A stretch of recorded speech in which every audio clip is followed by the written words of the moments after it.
Good evening. Hello there. Welcome. This is the Sandwich Show. Nice to have you back. My name's Davey. Nice to have you here. And joining us in the beginning to start, our good friend Rain. What's up, Rain? I'm glad you got to see you.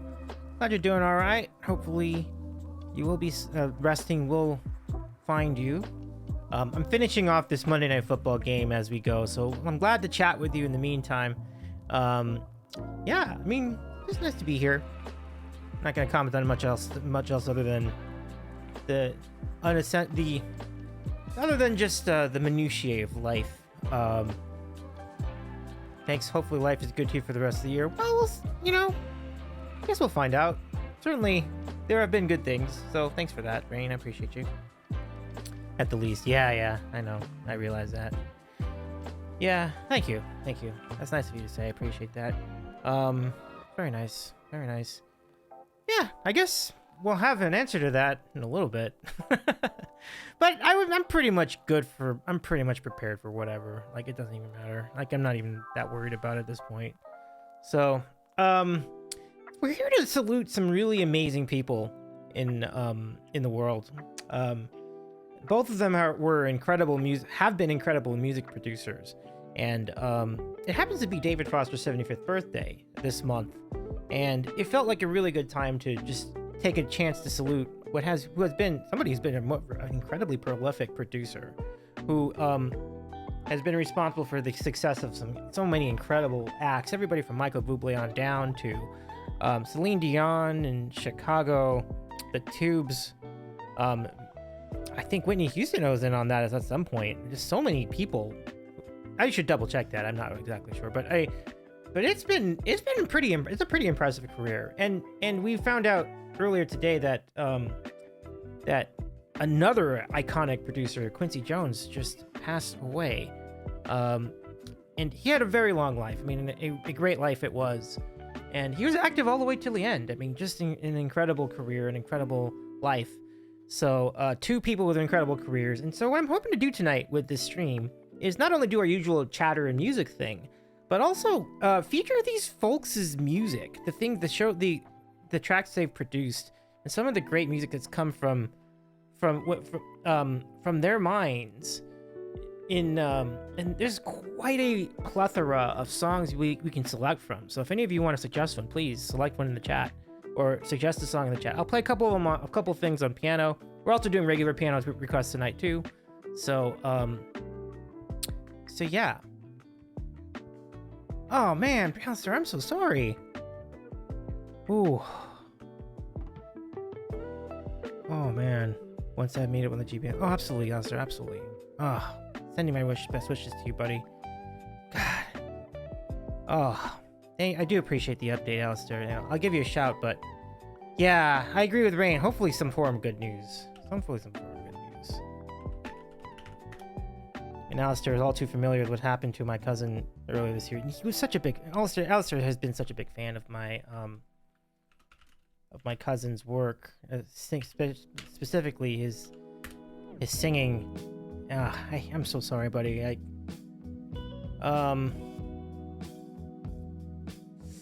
Ooh. Okay. Well, we are pulling through you. We are hoping for good news. And we'll be thinking of you in the meanwhile. Yeah, I'll tell me about it. A true legend in my eyes. Absolutely. I told everybody, like, Christian was more talented than me. Like, there's no question. Like, he has one of the greatest singing voices ever. I put him up there with anybody. Even people like Michael Bublé, honestly. Like, his range his versatility. It was really, really good. Yeah. Alistair, yep, and will carry on. See, absolutely. Alistair says his voice used to melt me every time. I believe it. You know, he really did have an incredible velvety voice, did he not? Our cousin Firelord Critch, he was awesome.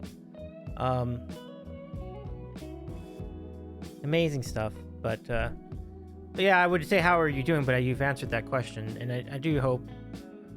Oh, man, so many people that I know and care about, including yourself, Alistair, have had these run-ins with cancer, and I'm really hoping it's I'm really hoping it's treatable and everything else. And so, yeah, as you said, we'll wait and see. But we are very hopeful, and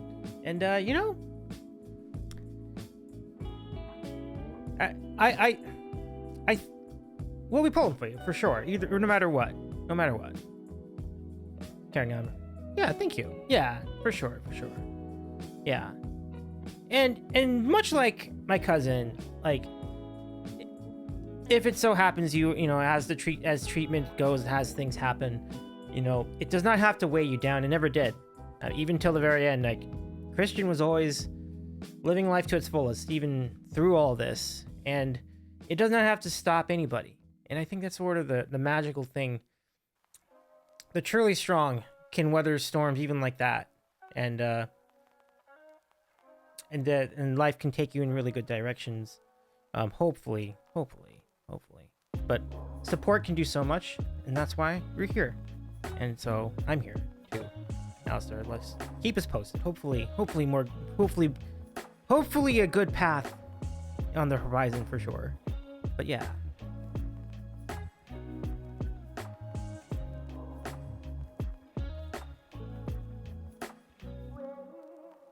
Yeah, definitely. And I know that it's you can do this, Alistair. Absolutely. You can do this. You can do this. We believe in you. I feel like there's always a chance. And that's big. So let's carry on. Sounds great to me. We can enjoy our time together tonight. I'm watching this football game over here on the screen, and the Bucks just tied the game. It's been a crazy game. Oh boy, the Chiefs. They are something else. Never trust them when they're a big favorite, ever. I don't. So there you go. Alistair says 4 a.m. and not tomorrow with Mrs., so need some sleep tonight, but thought you would let you know as you're always busy. Thank you, Alistair. I appreciate that. And as I said, I will be thinking of you and yours as the time goes on. So we're rooting for good news tomorrow. Hopefully that's the case. But do take care and definitely get some rest. I know rest is so important. So thank you again for hanging out for a little bit. Let's see. Where was Rain? Yeah, I'm with Rain on that too. So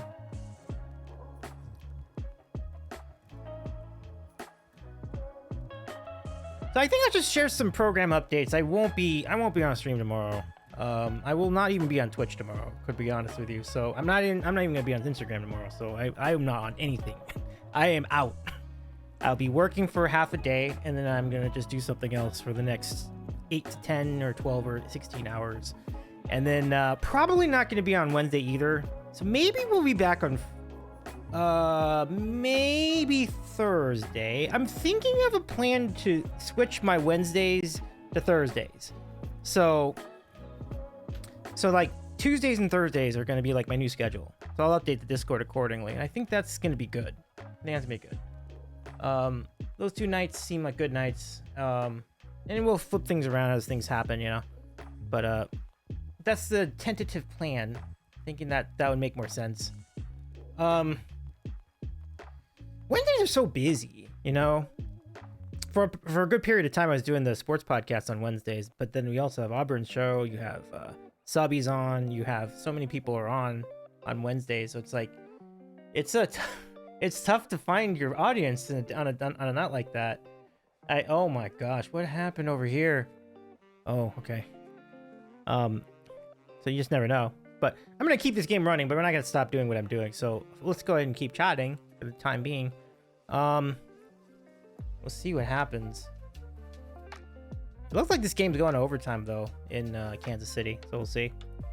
But so and as for tonight, this stream tonight will probably go till, I don't know, probably 2 a.m. Eastern or 11 Pacific. So seems like a good solid 3-hour stream, more or less. So I'll do that. Play some tunes, watch some football while we play the tunes. I'm just this is kind of a remarkable performance by the Bucks, just really giving the Chiefs all they can handle here in this football game. But yeah. But anyway, just getting back to the earlier point, like 2 iconic music producers, David Foster, Quincy Jones, two producers who were every part of like the music I grew up with. Mostly because my mom would listen to like like a lot of soft rock and stuff like that. So they were prominent in that for sure. But they were much more than that too. Like they had produced all sorts of good bangers, really funky grooves as well. There's a lot of albums I would recommend from either of these producers, but even the Quincy Jones, like the material that Quincy Jones released as is by himself, meaning it was released under the name Quincy Jones, pretty good. Now it doesn't mean he was singing and like playing all the instruments, but he produced music and did and played music, of course, on the thing, and he would recruit friends of his to sing the songs. It was kind of amazing. One such friend on his original album, The Dude, which came out, oh gosh, like 45 years ago or so, something like that. Wait, no, it would be like 43 years ago. Yeah, 43 years ago. So when that came out, he recruited a young kid named James Ingram to sing a couple of the songs on the album, and those became huge hits. And James Ingram went on to make music under his own name, and he had some big hits in the 80s as well. So it was a very, he had great perception. He really knew music. He really knew what fit in music, how to get the most out of music, and how to make something an absolute bop. He did it again with Michael Jackson for 3 albums. It was Off the Wall first, and then Thriller, and then Bad.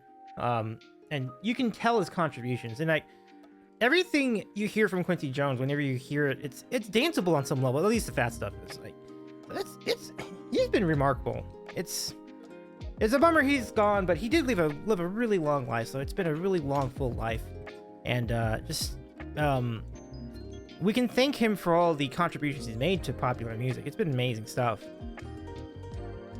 And many other and not just his resume is huge too. There's so many artists that were touched by his wizardry in making it a great pop hit. It's amazing stuff. And now we are gonna settle here and try to figure out who's gonna win this Chiefs game that's gone to overtime.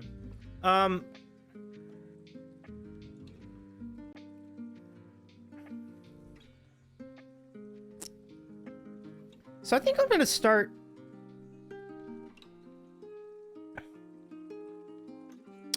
I am going to start with "Hard to Say I'm Sorry." I've learned a little bit how to play this tune.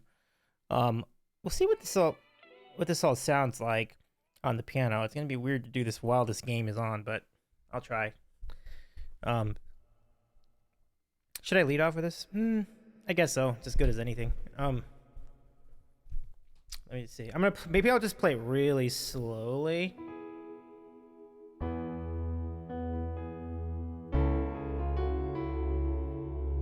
Yeah, that's good.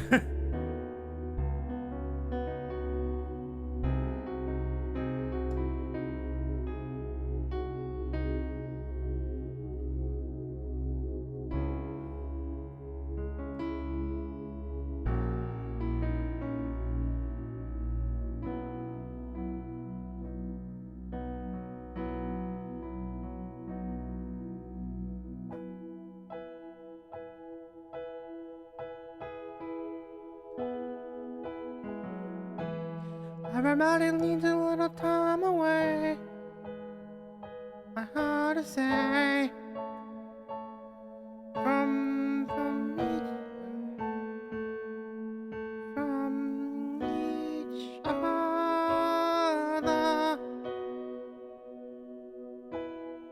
Even lovers need a holiday. Far away from each other. Hold me now. It's hard for me to say I'm sorry. I just want you to know. Stay. After all that we've been through, I will make it up to you. I promise to.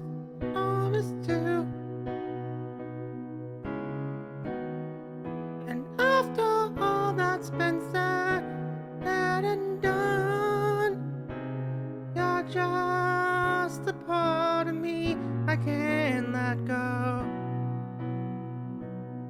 Ooh. Okay, here we go. Instead of being left away,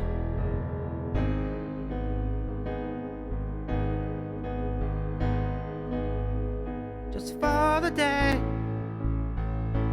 from your body.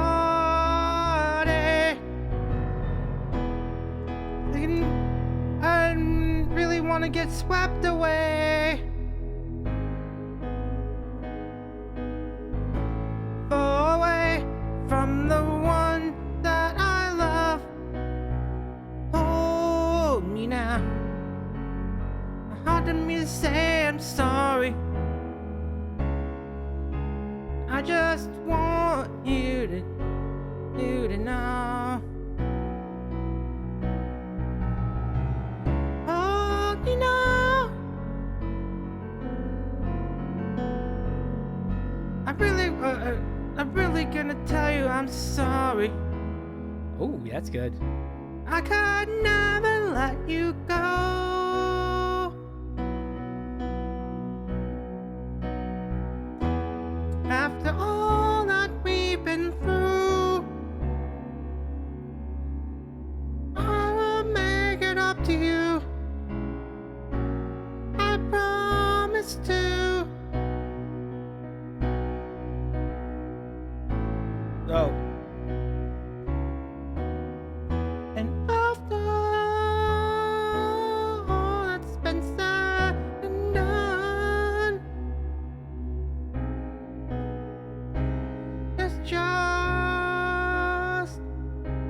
you're just a part of me I can't let go.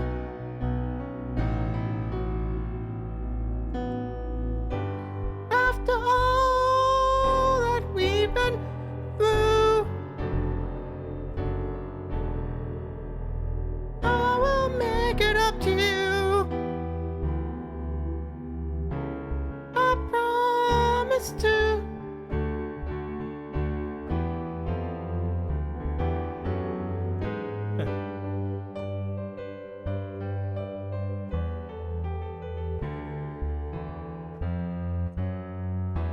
Okay, here it is. Oh, here it comes. Come on. You're gonna be the lucky one.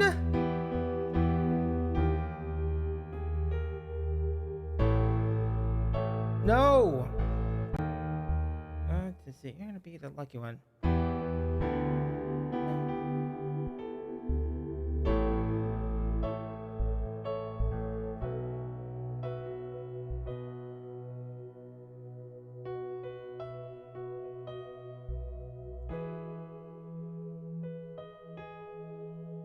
What is that?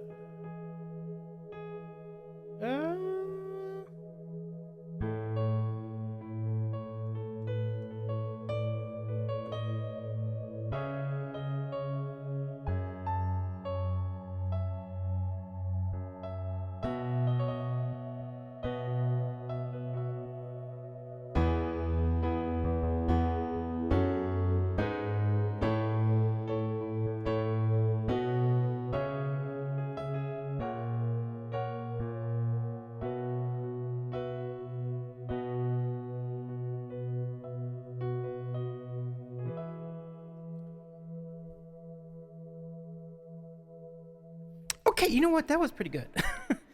I don't know. I hope you enjoyed that, everybody. Wow. That's the best I've ever played that so far, for sure. And the best part is that can get even better. I'm very excited about that. That was really, really fun. Okay. So that was Hard to Say I'm Sorry by Chicago, who, of course, were produced by David Foster during the 80s.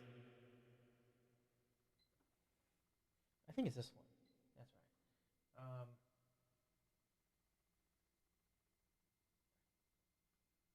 Okay. But yeah, hope you liked it. Hope you liked that. I'm just gonna hang on here for a little bit. Finish off this game. Wait, is it so? It's overtime, right? You're in overtime? Yeah. In this game.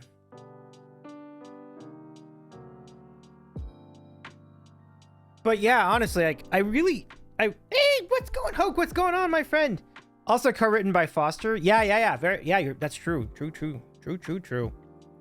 I mean, with chords like that, I feel like it almost had to be, right? Good to see you. Hoke, how you doing, my friend? So nice to see you. Smarticus77, give her a friend a follow. Nice to see you. Good. Oh, I love it. Thank you. Good to see you too. Smarticus, it's good to see you, Davey. Right on. Yeah, I mean, I couldn't help but notice a couple things. But I know that you're a big Georgia Tech alum and a Georgia Tech fan, so I am rooting for good things in the games to come. I thought there were some pretty big games coming up too for those guys. Like, that's pretty cool. But yeah, glad you're doing well. You know, and yeah, I'm doing pretty well too. I mean, overall, things are good. How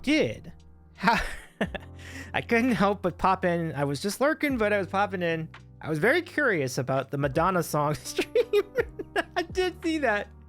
How did it go? Did the rankings go the way you hoped? I mean, I have some rankings too. I mean, there's like a whole tier list you could do of Madonna songs, like for real. Like there's so many like avenues you can take. Like there's just so many interesting.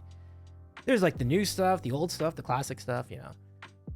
Smarticus says, oh my word, I had a blast. Let's go. I love it. Charlotte jumped on Discord audio. Oh, that's super cool. I gotta check out that VOD. So folks, go over to Smarticus77. And now I need to hear if Carlo was was on the call. I think we need to see that. Chiefs win the game 30-24. They did not play well at all, and somehow they won anyway. That's the Chiefs for you. All right. I was bopping along. Don't leave. Oh, you don't have a published DMC. Oh, there's DMC. Oh, you were playing some of the clips from the songs. Oh, I gotcha. Well, that is really fun, though. I'm glad that you had a great time. That's really cool. Pinball, thank you for your 38-month resub. So nice to see you. Promise you no chat about voting today. I promise. It's just going to be fun tonight. Here, tomorrow, I am detached from the world. If you're looking for me, just wait till like Wednesday maybe, and maybe I'll be back. But we can have fun tonight. It'll be really fun. It's good to see you all here, though. Pinball says rad. Yeah, I love it. I know there've been some talks amongst our friends about a crumble challenge. I'm here for it. I'm gonna tell you, I'm here for it. Let's make it happen. Crumble challenge. Yeah, shout to Pinball. Nice to see you. But who ended up winning Smarticus in the Madonna voting and the Madonna rankings? Like, who wound up having the top like 2 or 3 songs? Like, what was the consensus there, or was there a consensus on those songs? I approve of any challenge that involves pie eating. Let's go. Yeah. Would you like to join us, Pinball? I do too, though. That just sounds like so much fun. Even just to watch it would be fun, but to participate. Oh, it was your rankings. Oh, okay. So there is a definitive consensus on those rankings then, because they were your own. 3. Rain is 3? I love the song, but I'm surprised. Wow. I mean, it's an epic song. Don't get me wrong. Like, it's Into the Groove. Okay, so Like a Prayer, Into the Groove, those are solid. Yeah, I like it. So just to recap for everybody here in the chat. Smarticus has Into the Groove is the number 1 Madonna song, his favorite. Number 2, Like a Prayer, also an epic song, great song. 3's Rain that's very interesting, because it's not a song that a lot of people think of, but it is a very good song. It's actually criminally underrated. Like, it's a very good song. I would take it over like Take a Bow. I might even take it over Vogue. Vogue's a little overrated. I mean, it's a good song. It's obviously a banger and everything. You can dance to it and everything, but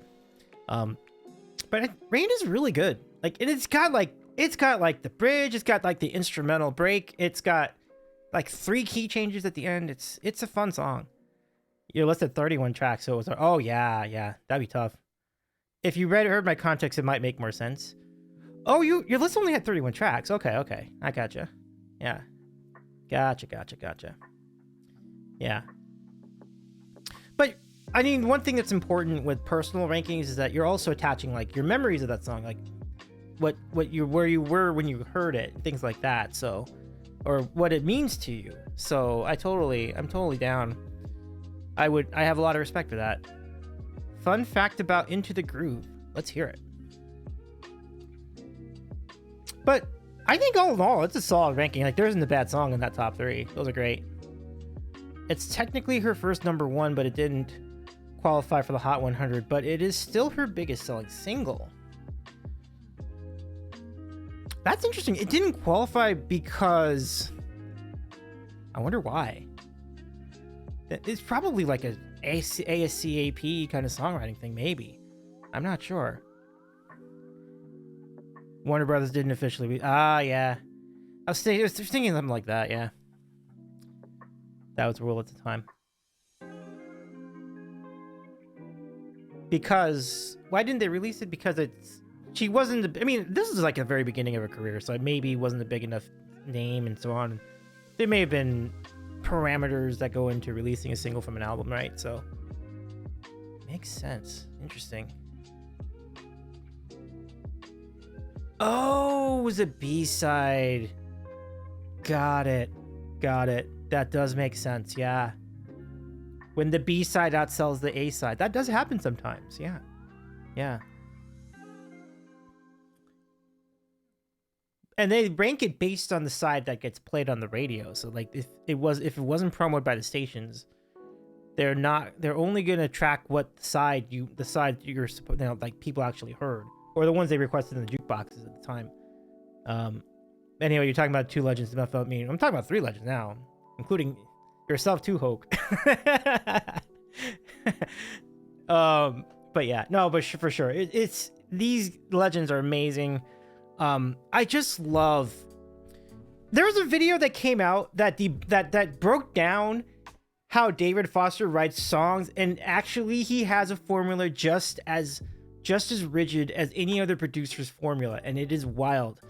This video is amazing, and actually, if you're ever curious about what that's about, we'll play it right now. Actually, we'll play right now. Hey, Robbie, welcome in. So good to see you. I know you're sad you're bummed you couldn't raid last week. I'm glad to have you here. Glad you made it. Welcome in, friends. Ooh.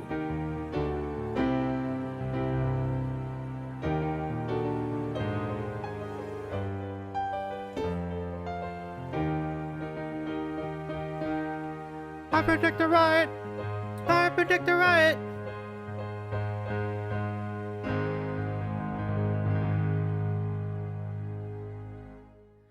It's a little weird because I have a different patch for that, but what's up, my friend? How's it going, Robbie? Shout out to Robbie G. How you doing, mate? How are you doing, good friend? Welcome in, Robbie. Shout out to our good friend Robbie G. How was your stream? How was your podcast? I hope that went well. I had a credentialed media reporter for the Commanders on tonight. Wow, that's a big get. And I get to celebrate with you the LA winning, and pray your pit team does not crush my Commanders when I go this week. Yeah, we talked about that last week. My Steelers versus your Commanders. It'll be an interesting game. I think the Commanders have the better offense by a lot. Their offense is great, and the Steelers have the better defense by a good margin. So it's gonna be probably gonna be a tight game, right? Like, it's probably gonna be a good game. What up, champ? Good to see you. You have to be pumped too. I mean, how about that start by the Commanders? Holy cow! Like, what a start. Like, so far, Jaden is the truth. Like, just amazing stuff. Robbie's not big time, maybe too big for us, Davey. I know, man. We're just the little people over here. Champs is amazing. Can we give a shout to the fuck yeah, sports. Let's fucking go. Hey, Romos, good to see you too. Let me give a shout to the No Spots podcast, which is the show that Champ hosts. I think. Did I write that right? I hope so. Oh, thank you. I knew I blew it. I appreciate you picking me up there, Robbie. And how you doing, Pinball? I mean, Rohomo and Pinball. You know, Rohomo, I'm gonna be roaming about tomorrow. I'll message you if I end up anywhere near you, because it's gonna be a day tomorrow. I'm just gonna try to disassociate as best as possible. But anyway, good to see you. I'm glad. I'll have to check out the VOD then if I want to hear. I would love to hear what the beat reporter said. Now, what is he with a blog? Is he with a company? Is he with a team? Is he with like a radio station? Like that's a pretty good get. Romo, you get a break today. Dave, you swearing off Twitch. This is true. I'm off Twitch tomorrow. Not even going to watch the streams because, not because I don't want to support people. It's just me turning off the computer. It's not about. Twitch just happens to be part of that sequence. Like it's just. I'll text you Lexington update to me. Well played, Romo. He'll be back in January. I'm not gonna be gone that long. My goodness. Oh, cause like calling me, having me call so we're off the program for the rest of the year. That is funny. Oh, she's with a TV network. Oh, nice. Has her own company. Super cool. Potential practice reporter. So she's on site every day. Good deal.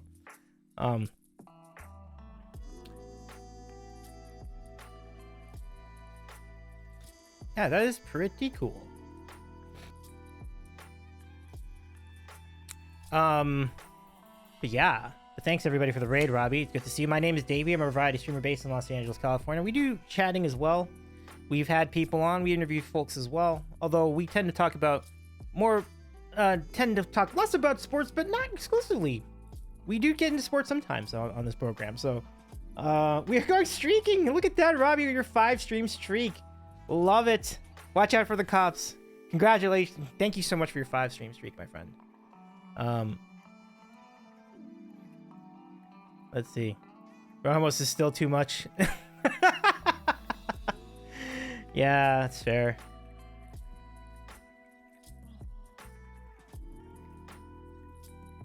But yeah. But it's nice to have y'all here. What was I getting? Oh yeah, so David Foster, yeah. So what an amazing producer. So what I want to show you right now is I want to show you a video. The technique that David Foster uses to write songs. And so somebody on YouTube many years ago had this. I'm trying to remember.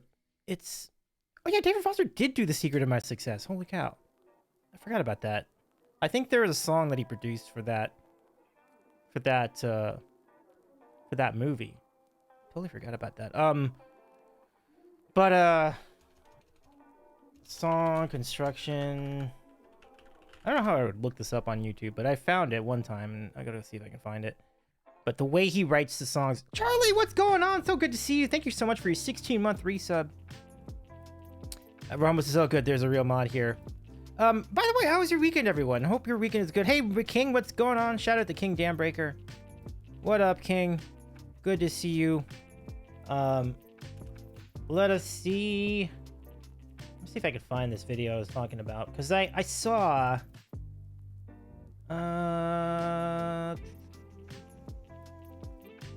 this. I'm trying to find the thing. Oh, yeah, I found it. Okay, so... yes, Pinball King. Nice to see you all here.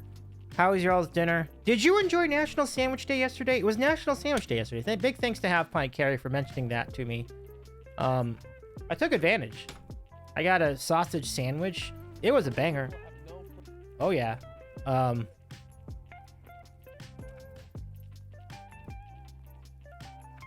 Okay. I got avocado toast, or similar. I mean, open face sandwich, right? You could make the argument. Robbie Jesus says, "Dang, I missed out." All good, all good.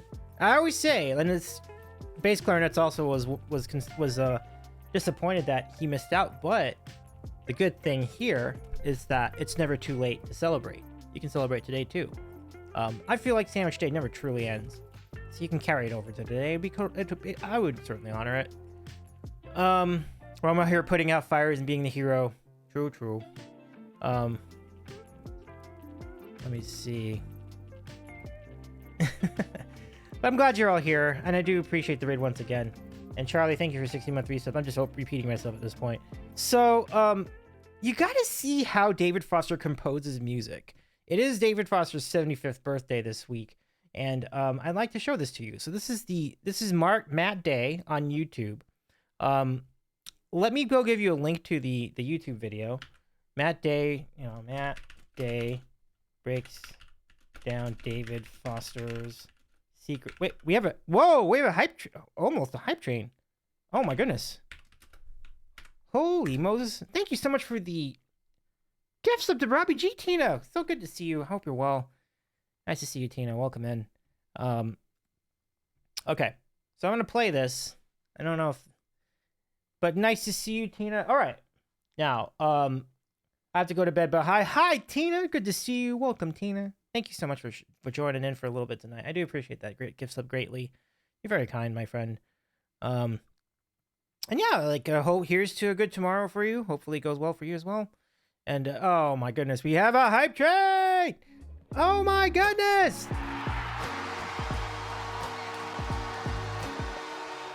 Hype train underway! Which means, it is time once again for Hype Train Trivia. And this is a golden opportunity for all of us. Because for Hype Train Trivia tonight, we get to explore a category that I had set up, but did not get to use. Are you ready to do some Hype Train Trivia on...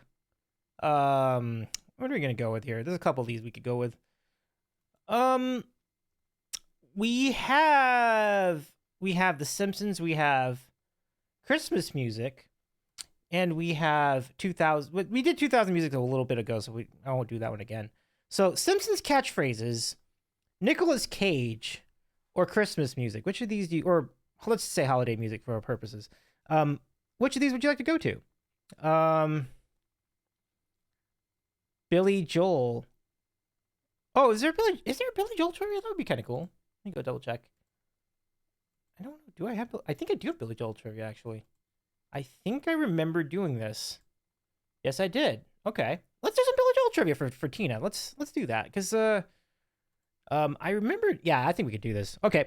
All right, here we go. So Billy Joel trivia. Let me go start get the platypus trivia. Oh man, platypus would be super cool. I might get that up there one of these days. And King, thank you so much. Did King just gift a sub? King got the shout out to Smarticus. Okay, right on. So Hoke, yeah, absolutely. Glad to do that for you, Hoke. And then thank you for your 100 bits, Robbie. Thank you so much. Let's go start some Hype Train trivia now. And we will go to, when I find the button, here it is. Let's just situate this. We have here. So let's see. So again, oops. If you get the question right, you get a point. If you don't, oh, this should be the chat. Chat should be over here. If you get it wrong, I will get a point, and we'll go through all the questions here in Billy Joel trivia tonight. Good luck. Let me just get these all situated. Oh my gosh! Thank you for the gifts, the sub, Smarticus, for the 2-month sub resub. Thank you so much, my friend. I do appreciate that, Smarty. I appreciate you, Hoke, being here tonight. All right, so let's see what you all know about Billy Joel. Here we go. You ready? You ready? Oh my gosh, another... Oh, Pinball, thank you for your gift sub to King Dambreaker. So nice of you. Thank you so much, my friend. Okay. We just missed level... Oh, Tina, thank you for your 200 bits! Wow, you're so kind. Thank you so much, friends. What an incredible hype train we've had. And we're into level 2. We made it to the next level. Congrats, everybody. So we'll keep the trivia going as long as we can. Hold on, let me just finish this. I'm a little discombobulated here. Okay. So ready to roll. Hype train trivia. Billy Joel, the topic. Good luck, everybody. Let's see what you got. Feel free to answer in the chat. Everybody gets the answer. If there's a correct answer in the chat, you get the point. Very simple. If there is not, then Davey gets the point, and we'll go from there. All right. Okay, question number 1. Tina says, I'm excited about Billy. I love it. You're going to do great, Tina. You're all going to do great. This is going to be great. Chat versus chat. That almost happened. Okay. That would have been an instant win. We would have called it early. In what town did Billy Joel grow up? In what town did Billy Joel grow up? Now, he was born in one town, but his childhood was spent in a different town. But you just need to give me one of the two. Oh, you're going to see him in Vegas. Nice. That's like this weekend. Tina, that's amazing. What an exciting time. Wow, that's super cool. Have a great time. Man, New York is a little too general. We're looking for something more specific. Spartacus says, I actually know this. Yeah, I think we're gonna take that. We're gonna take that. Hicksville is absolutely it. Well done, Oak. Getting yourselves on the board. Way to go. All right. Next question. Before going to Columbia Records, what infamous label released Billy's first album as a solo artist? Cold Spring Harbor.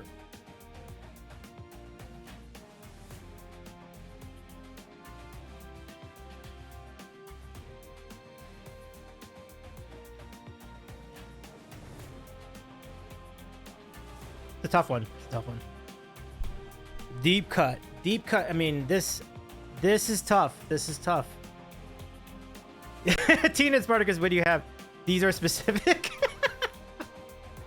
They are specific. Because the reason why they're specific is because these are for Pete.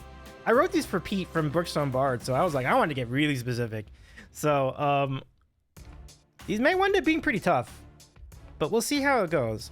Well, Columbia signed him, but who was the label?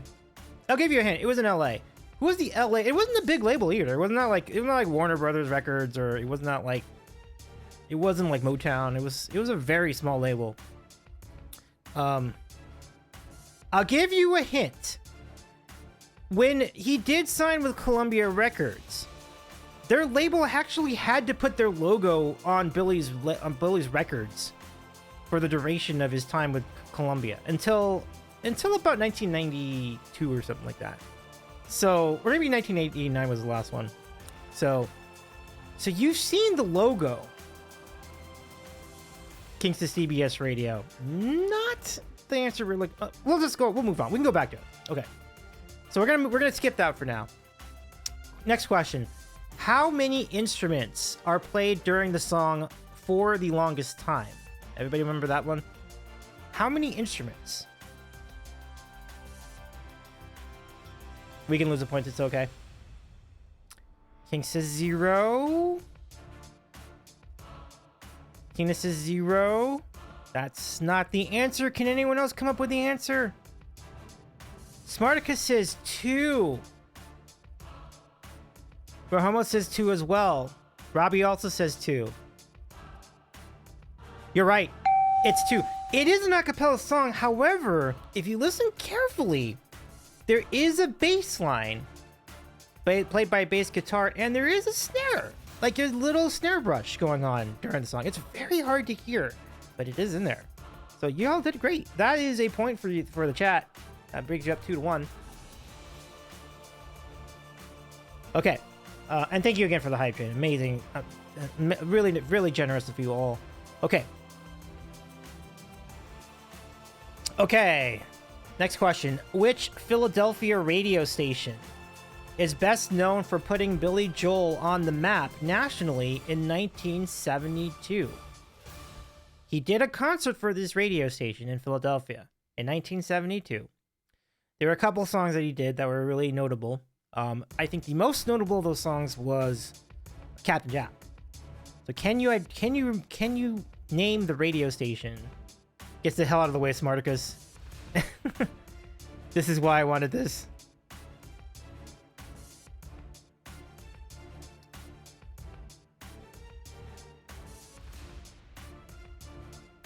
Oh no! Spartacus doesn't have it! Wow, I thought you might have this one.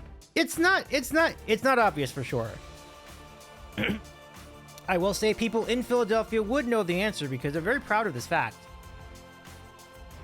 Keenan says you make these really hard. This is true. This is true. I wouldn't make it this hard, but it's just that since Pete was like the biggest like Billy Joel nerd, I was like purposely making it extra hard. I apologize for the difficulty of this round. I know it, but I hate being a nerd.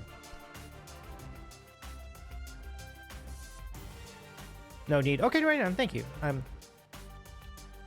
be some easier ones as we go along, though.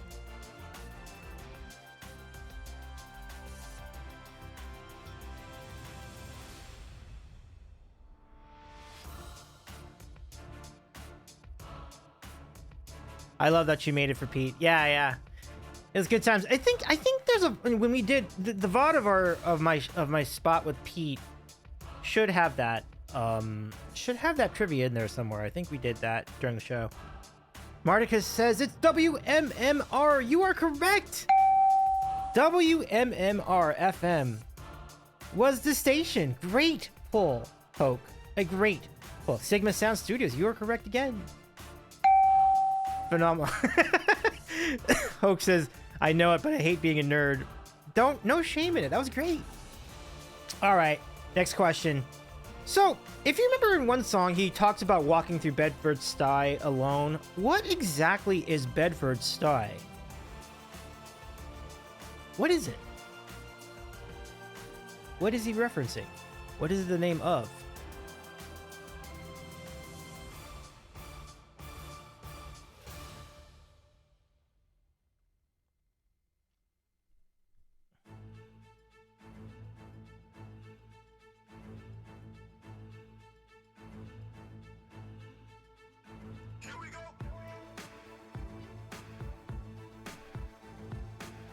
Smarticus, this is where my New Yorkers at. I know. They would have it for sure. They would have it for sure. Oh, here comes Champ. Neighborhood in Brooklyn. You got it. Nailed it. Champ nails it. Absolutely. It is a neighborhood in Brooklyn. My buddies from New York would also have picked that up easily. Easily. All my friends from New York are familiar with Bedford-Stuyvesant, other parts of Brooklyn, and Long Island, you know, Manhattan, Queens.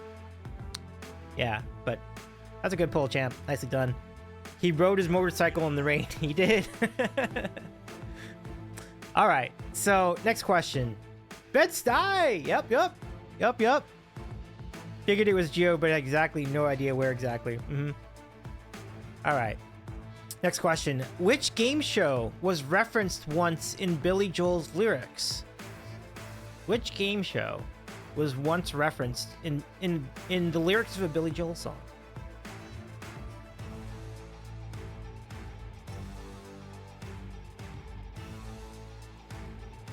It's a big game show too. It wasn't like Hot Potato. It's a pretty big one. Pretty big one.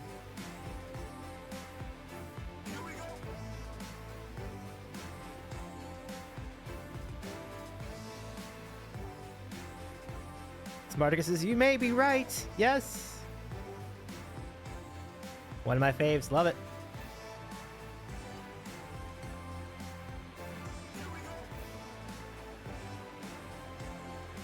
Anyone have it? Which game show was referenced once in Billy Joel's song lyrics? Can you name the game show? I mean, if you name a game show, you probably have a good shot at this, so... Marcus is just singing the whole song now. You may be right, I may be crazy. Pinterest is right. No, but still opportunities for the chat. Good guess.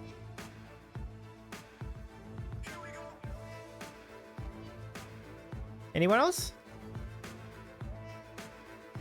You're gonna have a really good shot at this, folks.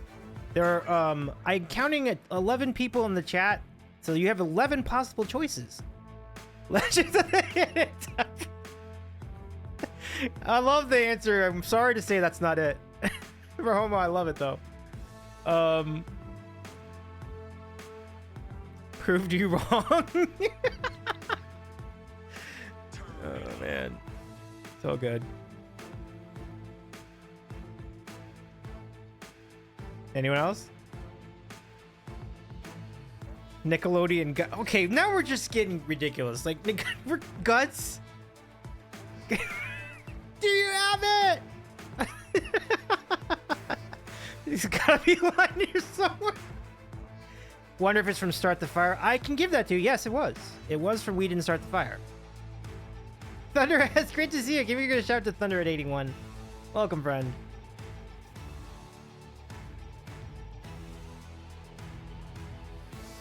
Wheel of Fortune. Rohomo gets it. Sally Ride. What's the other part? Heavy Metal Suicide. Nailed it. I'll give that to Rohomo, absolutely. I'll give that to you. Oh my gosh. Well done. Well done. Well done. Smarticus pointed the way, though, with the song's identification. Fantastic. Let's go to next question. Here it is. True or false? Billy Joel once had a special on MTV. Billy Joel once had a special on MTV. True or false?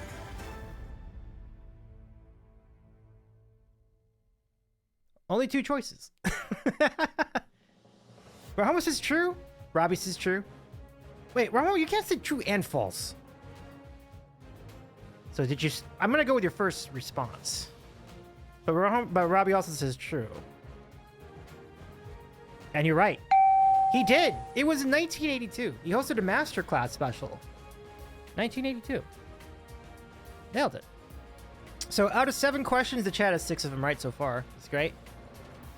Here's an interesting question for everybody. Tina says my laptop's on. Oh, sorry about that. Oh my gosh. Welcome back, Tina. Here is a good question for everybody. I think if you remember our good friend Mark Cords, he was a streamer on Twitch for a good amount of time. And he also was a huge Billy Joel fan. Also a big fan of show tunes and the Muppets. An incredible talent, our friend Mark. And he's still around. He's just doing gigs in real life now. But what is Mark Cord's favorite Billy Joel album? Mark Cord's favorite Billy Joel album. Can you identify which of his albums was his favorite?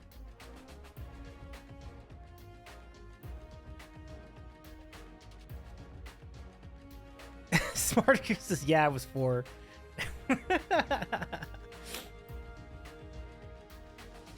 Oh, you mean in 82? Yeah. I don't think any of us saw it. That was a long time ago. Cold Spring Harbor? Nah, interesting. The Stranger, another interesting guess. River of Dreams? I mean, these are all quality guesses. Not it so far. 0 for 3, chat. Rahoma says Stormfront. That's a good guess. No, it is not Stormfront. The Nile. we are rolling. We are dancing around it. It is not the Nylon Curtain. But you can make a case for all these, right? Greatest hits, nice. No, not giving that to you. I'll give you all one more guess. King, do you want to throw your hat in the ring here? Piano Man? Ah, interesting. That's a good guess. No, it's not Piano Man. All right, I'll give you one more shot. Can an innocent man? Ah, Street Life. Are we really going to name like all the other 11 albums in his catalog? Oh my goodness. I love this. I love everybody's finding. I love that everybody was able to name some albums though. This is great. These are all I can think of. Yeah. Big time props to all of you for really rolling out like every possible all some very good choices. Very good choices. It is not Stormfront. Really great answers though. It is not 52nd Street. There are only 2 left, I think. We named so many of them. Like we named all the early ones, so I think we're just down to 2. Well, actually 3. There are 3 left. Songs, yeah, that's okay. There would have been 4 left then. So song. No, it is not songs. Yeah, good question. Good get. Big props to all you for all the wrong guesses. But what I'm impressed by is that everyone's been able to roll out like almost every album in the catalog except for 3. And actually, I meant to say 4 because Songs of the Attic should qualify, and Concert should qualify. So I guess that should really be 5. It's not Concert. It's all right, I'm gonna give you like 5 seconds. 4, 3. Not turnstiles. Not turnstiles. 3, 2, 1. Negative 0.5. 0.25. I'm sorry, folks. But I love the effort. I love the effort. The answer is glass houses. Was glass houses ruled out in that list there? I don't think so. I don't think so. So, yeah, I was like right there. I was like right there. I was pulling for y'all. I was. Oh, that's right. That's right. Still a couple more to go. Are we speaking turnstiles? I know how to spell it. Turnstiles. Yes. But, and yeah, and Hoax says, how the heck did I miss that one? It's all good. It's all good. Sometimes it happens, right? Like, it's happened to me many times as well, you know? It's all right. It's still rock and roll to me. The answer was Glass Houses. Glass Houses. That's Mark's favorite album, yeah. But, first #1 hit, yep. 1980. Summer 1980, yeah. All right. How long are you gonna be in Vegas, by the way, Tina? Like, in addition to the Billy Joel concert, like, will you be there for other things? Oh, duh. Yeah, it's all good. It's all good. It's all good. It's all good. All right. So, next question: which notable artist sang backup vocals? And I mean, which notable artist sang backup vocals for Billy's song "Code of Silence"? Code of Silence. Who sang backup vocals with Billy for Code of Silence?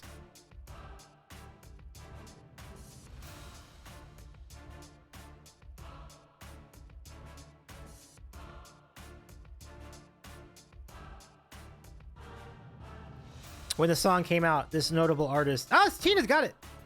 Cyndi Lauper is correct. Great answer. Great answer. Cyndi Lauper. Nailed it. Team effort here tonight. Really great, everybody. 7 questions out of 9. Let's see if we can get that 10th one. Here it is. Which was Billy Joel's last single to chart on the Billboard Hot 100's Top 40? The last Billy Joel single to chart on Billboard's Top 40.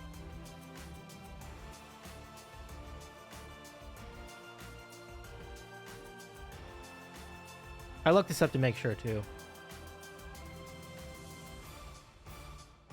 Tell her about it. Interesting. Okay. Any other guesses from the chat?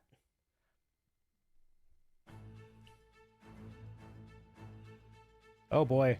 Oh. You might have Hoax stumped on this one. Anybody else want to take a stab at it? You made this hard for Pete. That's not fair. That's fair. River of Dreams is really close. It is not River of Dreams. I'll give you one more. Really close, though. Really close. And I say close because it's around the same time. I'm gonna give you guys another... I'm gonna give you all, like, another category to roll with here, because this was definitely really hard. This is tough. This is tough. Well, I'm gonna give you holiday music. Let's see. I don't know. Let me go... Music trivia? Bananas? Poet and Potables. We didn't start the fire? That's a really good guess.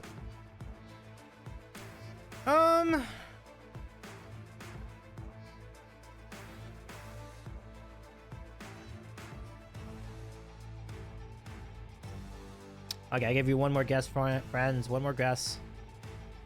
I mentioned that it came out right about the... Oh, I love those emotes. The We Didn't Start the Fire emotes. Those are great.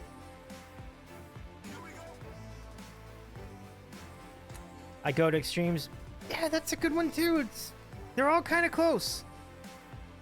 I have to take this one, unfortunately. All About Soul was the answer. And it came out right after... The River of Dreams. But honestly, for as hard as this was, you all got 7 points. Give yourselves a hand. Fantastic stuff. I realized how tough that was. That was really tough. I'm sorry for it being that tough. But let's try another category then, shall we? Let's do something a little more manageable. Let me see. What can we come up with here? How about we do... Let me see. What else can we go with here? We have pink and music. We have vacuum. We have apples. Boston, Maryland, ocean. We'll reset the scores. So that is 7 points for the chat. Well done. Well done. We're going to reset these scores and try this again. I misheard the question, but thank you, Dave. Oh, you're welcome, Tina. Absolutely. My question was, which category do you want to try? To make you feel my love is the only thing I could think of that's more recent than River, but I think if someone else made it higher, yeah, that's well, Adele I think made it much higher if I remember correctly. Let's give you questions about chocolate. Does anyone want to do some chocolate trivia? Here we go. Are you ready for some chocolate trivia now? Chocolate trivia. It's not as hard, I promise. This will be good. Pinball says I love chocolate. Let's go. Okay, let's do some chocolate trivia. All right, so this will hopefully give the chat a little bit better, fairer contest. We'll see. But here's a question. It could be a trick question. Here it is. Which U.S. city is the home of Hershey's headquarters? Oh, Smarticus says, I have a trivia question about Joel, and my question probably also gives away the answer. Interesting. I would love to hear it after chocolate trivia. Let's hear it. But can you identify the city that is the home of Hershey's headquarters? Pinball says Hershey, Pennsylvania. Pinball is correct. Got it. Fantastic. 1 point in. Let's keep going. Which type of chocolate is said to be healthier? Is it milk chocolate or dark chocolate? Which is healthier? Hoax is my aunt's been there. I love that. I would love to go there. Smarticus is dark chocolate. Anybody else? Thunderhead says dark. Sweet. Champs is milk. Oh, we got a raid! Oh my goodness, Dallas, welcome back. So good to see you with the raid. The answer is dark chocolate. You're right. You got it. Another point. Thank you for the raids. Dallas Arlo Music, welcome in. Dallas doesn't believe in raid calls Kappa. No problem. Welcome in, Dallas. How was your stream? Great to see you. Y'all go give our friend Dallas Arlo Music a follow. Thank you for the shout, King. Graciana says, hey everyone. Hello, Graciana. I hope you're pronouncing your name correctly. My name is Dave. I'm a variety streamer based in Los Angeles. And we're doing Hype Train trivia right now because we unlocked a Hype Train. P1 says we always forget the raid call. No worries. Jiggly Dad, good to see you again as well. Gibson Lens, shout out to Gibson Lens as well. Welcome in. But yeah, I hope your stream was great tonight, Dallas. Thank you so much for the raid once again. And everybody from the raid, please participate with us in our chocolate trivia. We're asking questions about chocolate. How much do you know your chocolate? We'll take your answers in the chat. If any of you get the right answer, you will get a point. Here we go. Dallas says, those are the emotes I would have had my raid call if I had one. Those are nice. You have a kazoo. You've got the, oh, I love that flag. I love that flag. Dallas says, my stream was super fun. Did a couple of punk covers. Oh, I love punk covers. Punk covers are super fun. That's great. P1 says, chocolate? Chocolate? Chocolate? SpongeBob reference. That's great. It's an asthma inhaler. Oh, yeah. Yo, me too. I have an asthma inhaler I carry on sometimes. I don't use it all the time, but sometimes, you know, it's always good to have it. Just always good to be safe. But anyway, the question is, what's the name of a Hershey's M&M imitation candy? It was featured in the movie E.T. the Extraterrestrial. It's not exactly an M&M imitation, but it's kind of like one. Can you name this candy? Well, then welcome to Asthma Gang. Oh my gosh, I'm honored. Dallas, thank you. It is nice to be indoctrinated into the gang. Reese's Pieces by a lot of people. You're right, Mark Wright. It's good to see you too. Smarticus, King, and Mark Rides all get it correct. It is Reese's Pieces and Thunderhead 2. Fantastic, friends. Okay, next question. What do you call a fountain of dippable chocolate? A fountain of dippable chocolate.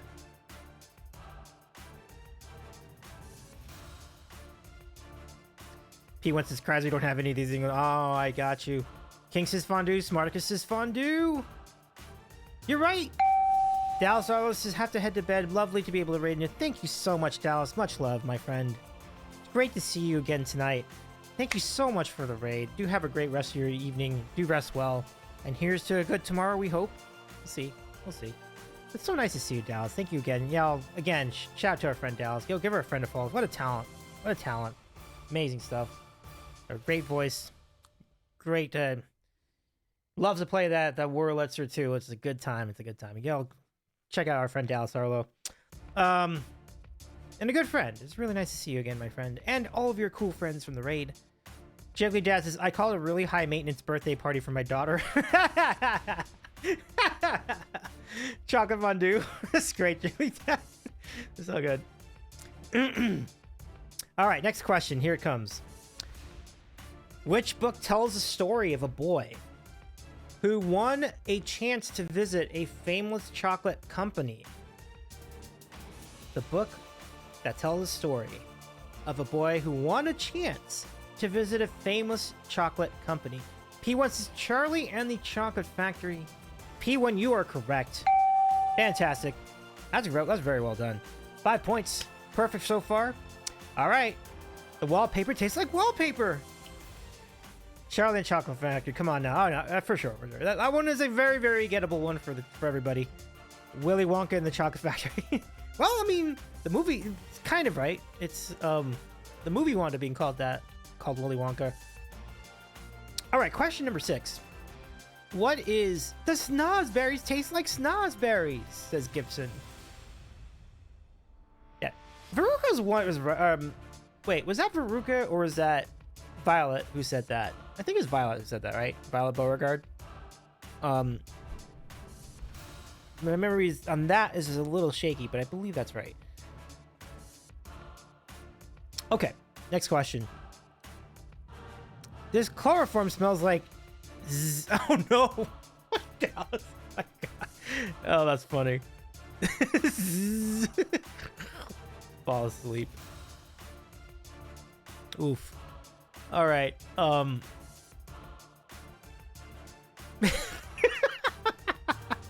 Take care, Dallas. Do rest well, my friend. Oof. What is in the inside of a Kit Kat bar?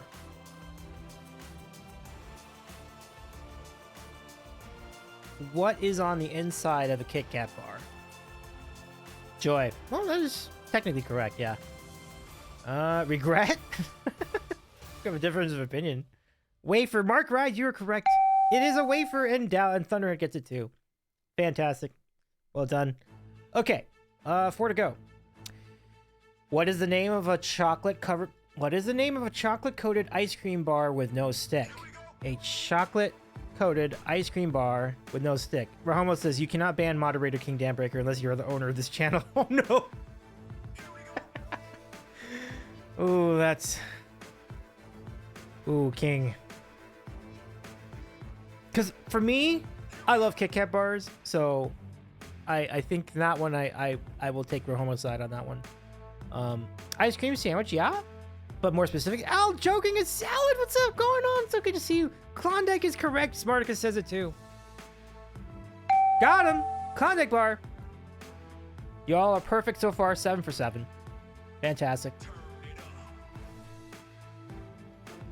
All right. So next question. What is the last name? Can I ban all joking is salad? Uh-oh. Uh-oh. What is the last name of 2 brothers who invented a chocolate bar with toffee pieces in it? The last name of 2 brothers who invented a chocolate bar with toffee pieces in it. Smarticus gets... Toke, you got it right again. Heath is it. Mark gets it. Mark Wright gets it too. Heath Bar is the answer. You got it. Great job, everyone. All right. And Hook says it's my favorite candy bar. Rahoma's score. You know what? Score is pretty awesome too. I do love Score. I do love me some Score of Rahoma. Legit. That's a good time. Whatchamacallit. I haven't had one in a minute. Those are fun. Yeah. I gotta go find some Score. Where do you find Score now? Like, it's hard. It's hard to find a Score bar. I think they still make them, but it's gonna be.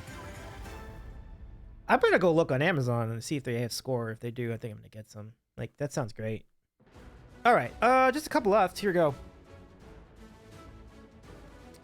Cracker Barrel? Okay. We'll look up a Cracker Barrel. Check that out. Get the Cracker Barrel restaurant. All right. CVS, I think, in Pennsylvania. Nice, Mark. It's good to know. If I'm ever around there, I'll look them up. All right. True or false? Chocolate has been produced under the Wrigley brand name. True or false?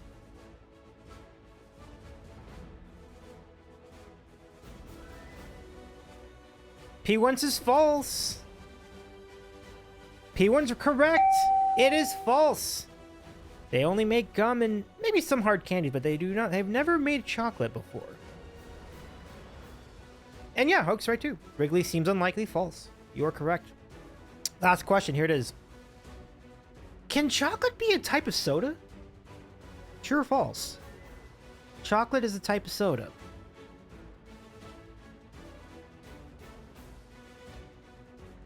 Rahoma says it can. Rahoma, if you count floats. Mark says yes. Pinball, should chocolate be a type of soda? Well, that's a different question. But is it a type of soda? Yes, it is. Y'all right. Y'all right. Nailed it. All joking aside, says absolutely. I think so too. Friends, you have just aced the chocolate category. 10 questions, all 10 of them are correct. Congratulations on phenomenal job by all. Just great job. Great job. If y'all count Yoo-Hoo, I'm out of here. No, we're not counting Yoo-Hoo. We're not counting Yoo-Hoo. I think the more specific term that we would use here would be chocolate ice cream soda. Because that's kind of what it really is. It's kind of like an ice cream soda with chocolate syrup in it. That's kind of more what it is. So the most accurate way to say that is like chocolate ice cream soda. But it is a chocolate soda because there's chocolate in it. Like they put chocolate syrup into the soda. So it's most definitely a chocolate soda. And I don't have it a lot, but I do like it a lot. Oh my gosh, Carlo, what is good, my friend? Welcome in. Can we give a shout to our friend, the stream scribe? Nice to see you, my friend. Google chocolate soda. Does it actually count you? Oh my goodness. Hold up, friends. King says, there's the beautiful one. Welcome in. Welcome, my friend. We just had some chocolate trivia. It was great. The chat absolutely nailed it this time. You will see some fancy Amazon. Oh, nice, Mark. Thank you for the nod there. I've had chocolate soda. It is splendid. Yes, Carlo corroborates. I love it. I love it.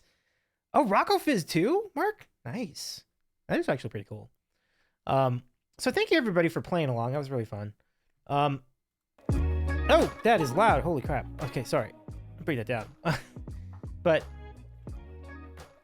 yeah, what's your favorite like ice cream soda? Do you have any favorite sodas? Do you have any favorite drinks? Do you have any favorite sodas? Like, that's a good segue topic. But yeah, congrats. Thank you for playing along on trivia. Thank you for the raid, Dallas Arlo Music. Carlos says there's a place locally that mixes a thinned out homemade fudge with fountain Pepsi. It is life-changing. I feel like your neck of the woods would be great for stuff like that. I just feel like that would be the spot for like old-timey chocolate malt shops or soda shops and things like that. That just sounds good. Once in a blue moon, I can find like an old-fashioned soda shop around here in California, and I have an ice cream soda, and it is unbelievable. It's so good. Yeah. King says anything fountain is life-changing. Yes. Kind of, yeah, exactly. Like that's exactly my takeaway too whenever I get to a place like that. So good. I don't know if Girardelli chocolate counts as a fountain place, but it's kind of in the neighborhood of it because like they do make sodas similar to that. They make like floats, and they do a pretty good job. So I feel like that is pretty close to the same experience. Yeah. Ice cream soda isn't really a thing here. My favorite soda is either Pepsi Max or Lucozade Pink Lemonade. Those sound great. Yeah. I'd love to try some sodas on your side of the pond, P1. That sounds really good. That sounds really good. Jiggly says, define life changing as is it a synonym life shortening? Well, I guess it depends on. I mean, yes, it can be. It's a very open-ended definition. I will admit, Jiggly Dad. So yeah, I mean, certainly, I can subscribe to either of those. But Scribe says, "What a way to go, though, right?" Exactly, especially if it was the chocolate soda. It's like, yeah, that was a good. What a way to go, indeed. Yeah. But yeah, Carlo, we were just talking about the Madonna ranking stream that Smarticus did, and Hoke had a very interesting top 3. And I'll tell you what, I mean, the 1 and 2, I was like, yeah, I'm down with that. But then 3 really surprised me. But number 3 on the ranking list was Rain, and I'm like, it was a great song. Like, that's the thing. But it's funny just because it's the first time I've heard anybody reference it in a very long time. But it kind of needs to be played more. It's a really good song. Like, I really like it. Jones Cream Soda for the win. Oh, I've had it. It's very good. Yeah. Mark says, where is the sandwich? Yeah, heck of a question. I had my sandwich yesterday for National Sandwich Day. Would you like to see it? I will show you the sandwich I had. It was great. It was great. Let me get that to you, because it was awesome. I would dare say it was a banger of a sandwich.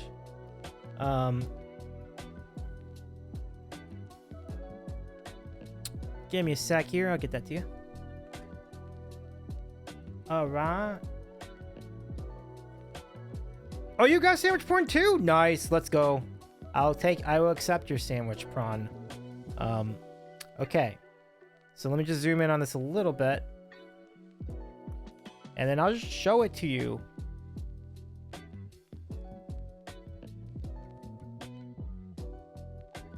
This is an English sausage sandwich. I had this yesterday at a local pub near me. This is a fantastic sandwich. This is so good. They asked if I wanted mayo or mustard with it. I'm like, I'll take the mayo. So I added mayo to it. The mayo enhanced the flavor all the way around. It was a great call. Like, I don't usually put mayo in a sausage sandwich, but it was great. It was a great choice. That looks excellent. Ella's gorgeous, and as a Brit, I approve. Oh, thank you very much, P1. I imagine, and I'll tell you, the sausage inside of there was very authentic. It felt very authentic. Now, I don't know for sure, but this is kind of a British pub. Maybe technically it's an Irish. Okay, it's actually an Irish pub. There's a Conor McGregor mural on the outside of the building, but they do serve this sandwich. It's very much a British sandwich, and it is great. Like, the bun was great. The spring mix underneath was great. It was a really, really well created sandwich. What mayo, what brand? I do not know. Because they just gave it to me in like a little plastic container, so it had no identifying marks on it. So my read of it's probably Hellman's, or what we call Best Foods over here. We do not have Duke's mayo on the West Coast, and I'm most curious about it. I've heard really good things. Smarticus says, darn, I can't troll you then. Right on. Pub brand. Yeah, for sure. Jacob Dad is afraid to ask what the inauthentic sausage is. Well, Oscar Mayer, I guess, would be my answer to that. Yeah.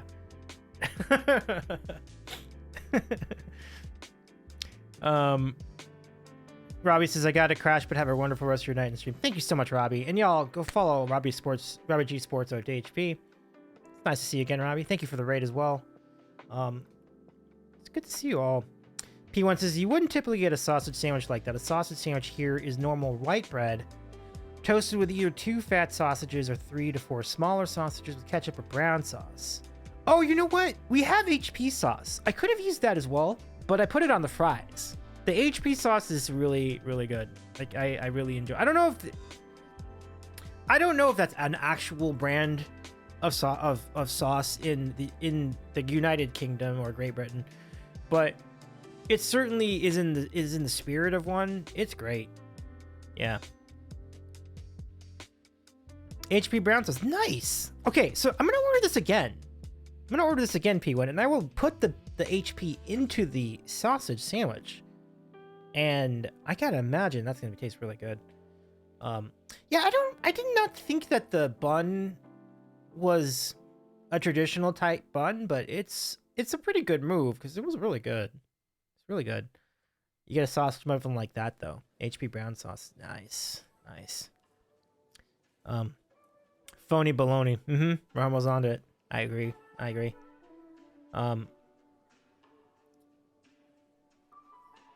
But yeah, an amazing stuff. So, Carlo, I would be glad to entertain your recent findings. Please do send those to us if you have them. You're welcome to message me or post it wherever.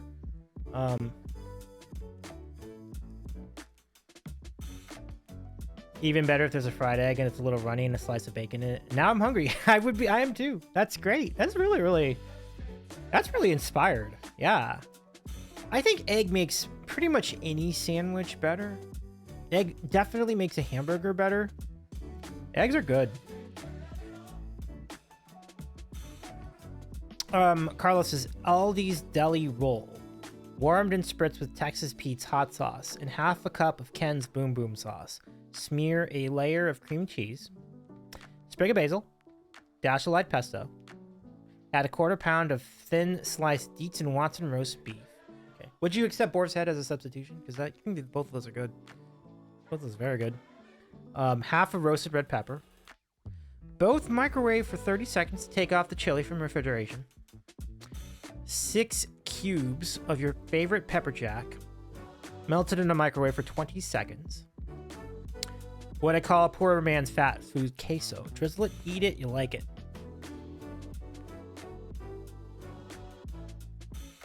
That's fantastic. And you'll love me for telling you. I love it all. I love it. I need to write this down though. That sounds incredible. And it's all stuff you can get at the store. Like, this is great. I can get these things. I can get a deli roll. I can get Texas Pete's hot sauce. I can get cream cheese. All these are gettable. P1 says, now I'm craving a fry up. I know. Me. Same. Picks income. Okay, cool. So we'll stand by for those.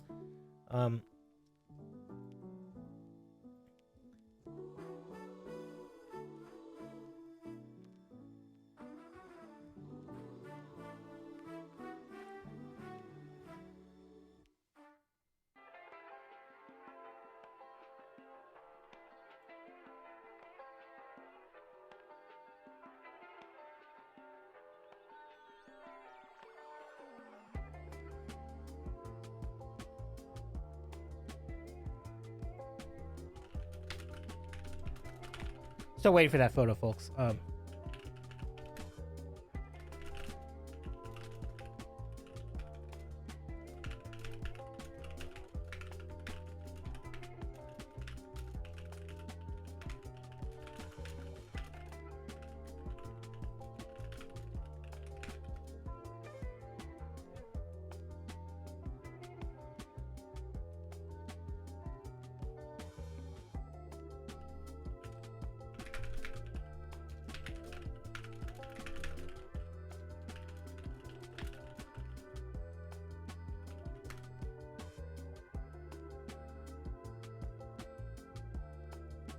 Okay, we got the photos are in.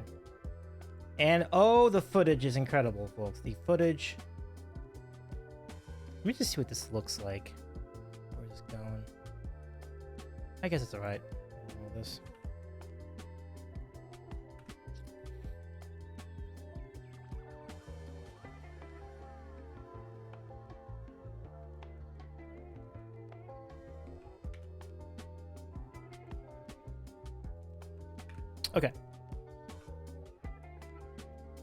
Okay, let's show these folks to you. And now Carlo makes me hungry, so there's that. Smarticus says, thanks, Davey, for the very kind words earlier for being a tremendous person. I'm grateful to have you on my list of sub streamers. Guess it's time to attempt the restful night. Hoke, have a great rest of your night. Thank you so much for hanging out with us tonight. So nice to see you, by the way. Can we give a shout to Smarticus77, also an awesome variety streamer, and has some awesome just chatting streams, including rankings of Madonna songs. Fun times, great stories too. And Hoax, is great to be here. Thank you so much. It's always great to see you as well. Nice to have you here tonight. And so here are the photos that Carlos sent to us. Here they come. Look at the melty goodness here. The beef looks great. The roll looks solid. I think I see mustard on the bottom. Is that what we're talking about? Is that the pizza hot sauce? That looks great. The pepper's in there. 20 bucks yields 6 sandwiches. Super. I love it. And here's another. Oh yeah, you got that one with the pepper over there. Got a fresca. How about a fresca? Ken's Boom Boom and Texas Pete's. Nice. I mean, I think the combinations are really the biggest thing here, right? Like, these are really, really good. So let's see. Which of these is more... I mean, they both are. But I'll go with that one. Let's just sit in this one and ruminate on it for a little bit.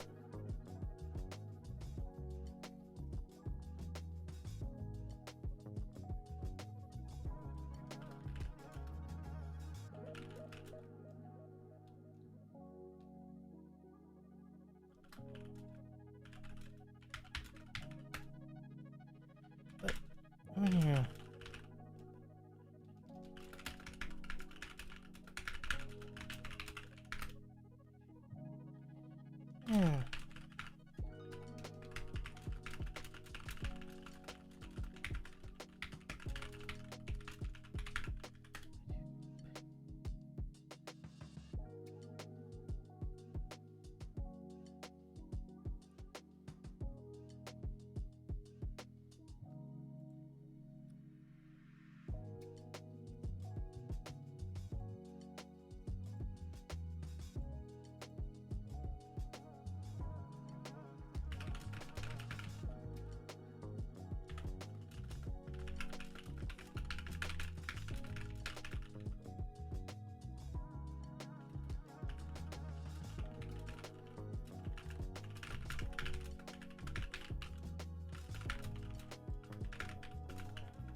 Okay, so we stared at that for a good amount of time, yes. That's an 8-inch plate. It fills you up good. Wow. Nice, nice. All right, so back to it. So I wanted to show you this video. Oh, yeah, wait, hang on. Before we do this, let me just show the burger that Carlos sent to me. Okay. Add this to your taste buds, folks. Here it is.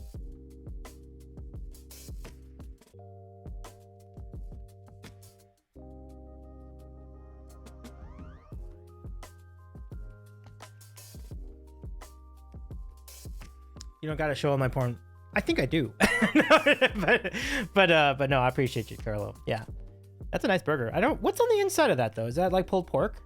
That's good. P1 says I gotta head to sleep. It was great hanging out here. Have a good rest of the stream. Thank you so much, P1. It's really nice to meet you. Nice to see you here, and I do hope to see you again back soon. But it's great to see you tonight. P1 says gonna head to sleep. It was great hanging out here. Have a good rest of the stream. Good to pop in again after a long time. Oh, that's right. You were here before. I remember this. That's right. Well, nice to see you tonight. Thank you so much, good friend. Pork belly carnitas burger. Oh, okay, super. Jamie says I miss porn. You did, but I can show it again. Here it is. What up, Jamie? Here is. This is the what'd you call this again? Carlo. Like this is a Carlo creation. It's alliterative. So dirty. Oh, it's the best. It's the best. So yeah, you just take some Deeks and Watson roast beef and some pepper jack, Texas Pete's Boom Boom sauce, and then a roll from Aldi. And it comes together in this magical concoction. I think there's a roasted red pepper in there too. Here's another angle at it. It's just a thing I made for myself and didn't stop. I've done it now for 2 weeks straight and almost every day for lunch. Wow. That's rather resourceful, Carlo. Yeah, look how melty that is too. Do you toast the bun? I don't think it's toasted in this photo, but I'm not sure. But you could. I don't think there's a right or wrong answer to that. It's just always curious how everyone else plays it. What tortilla are you using? Oh, this is a deli roll. This is a deli roll. It's like one of those. It's kind of like, it looks like a small like hoagie roll, I guess. Kind of what I'm looking at. Pinball says, "Look, need a snack after all this food." Have a good look, Pinball. It's good to see you again. It's too drizzly to toast, would fall apart. Oh, I see. Yeah, I can see that. Jamie says, "Oh, it looks flat on my tiny phone." Oh, no, good, all good. So, Jamie, we have this too. This is the burger that Carlo got. And you can see those thick, chunky fries. You can see the nice, thick patty. It melted. It looks like American cheese, but it could be cheddar. And then there's a carnitas pork belly in the middle. And those could be really, really good. Yeah. Davey's fat shaming fries. But they be tasty. I'll tell you what, they be tasty. Chunky fry. Yeah. They look good though. They look like they're really nicely seasoned. Or maybe they're battered. They look really good. Those fries are cray. Carlos says, "I'm fat. I'm not ashamed." Respect, Carlo. Respect. Jamie says, "I'll have tacos tomorrow." No, I love that. That sounds great, Jamie. Hey, Ferret, so good to see you. Welcome in. You've come at a good time. We're just breaking down burgers and sandwiches after we celebrated National Sandwich Day yesterday, and Carlo most definitely did so as well. They're made for queso lightly battered to hold the cheese. Oh, okay. Yeah, the lightly battered fries can be really, really good. They do look great. They do look really great. Imagine you put some like hot sauce, Frank's Red Hot, or like a Tabasco on the fries. I'm always big on that. Like, I love putting hot sauce in fries. They're really good. So back to the melt. This is the melt we had. Boy, does that look good. Does that look good? Some Dietz and Watson roast beef, red pepper, various sauces, and the deli roll, like a little hoagie roll. Loaded hot fries. Yes. Oh, I'm all about. Oh, doesn't that sound good? That sounds good, Carlo. Oh, I love it. Let me give Ferret a hug too. A virtual hug.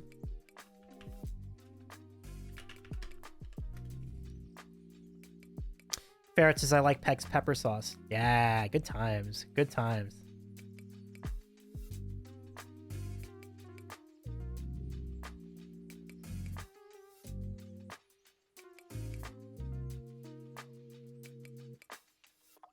Oh, you're very welcome, Ferret. Absolutely.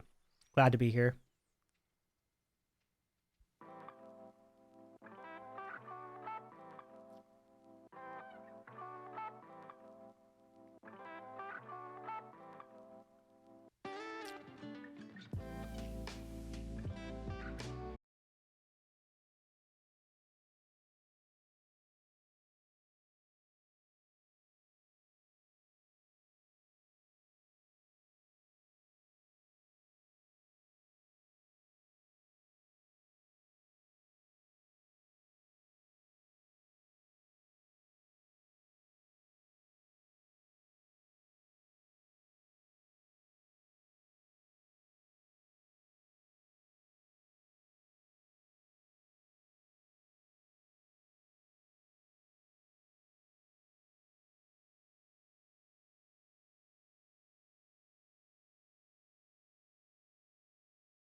Wait, are they gonna be soft tacos, hard tacos, chicken tacos, steak tacos, like anything? Are you even thinking that far ahead? Maybe not, and that's fine. But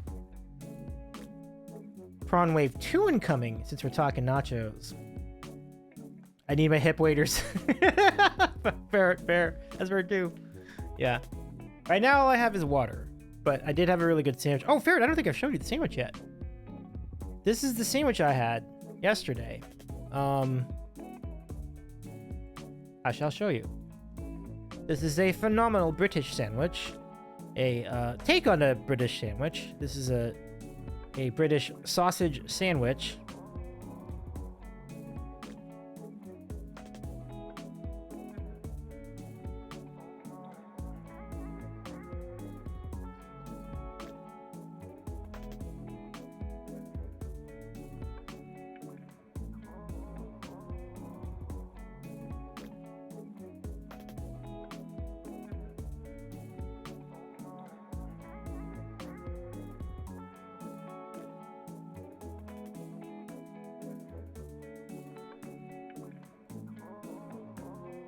Oh, here they are. Breakfast nachos. Now, this is interesting because these look a lot like chilaquiles to me. Let's give this a look. Let's give this a whirl. You ready? Here they come. Oh, that looks... Wow. Oh, that's all of it. Look at that. I think I may need some hip wavers too.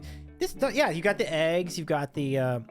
Yeah, very much like chilaquiles, actually. They're not precisely chilaquiles, because there's more salsa in the chilaquiles, but this is very, very good. You got the beans, you got the pico de gallo. Looks like I see avocado in there. Yeah. That's fantastic. Could you see yourself, like, just doing a scavenger hunt inside that pile of nachos? Like, doesn't that look so good? Like, that looks really good.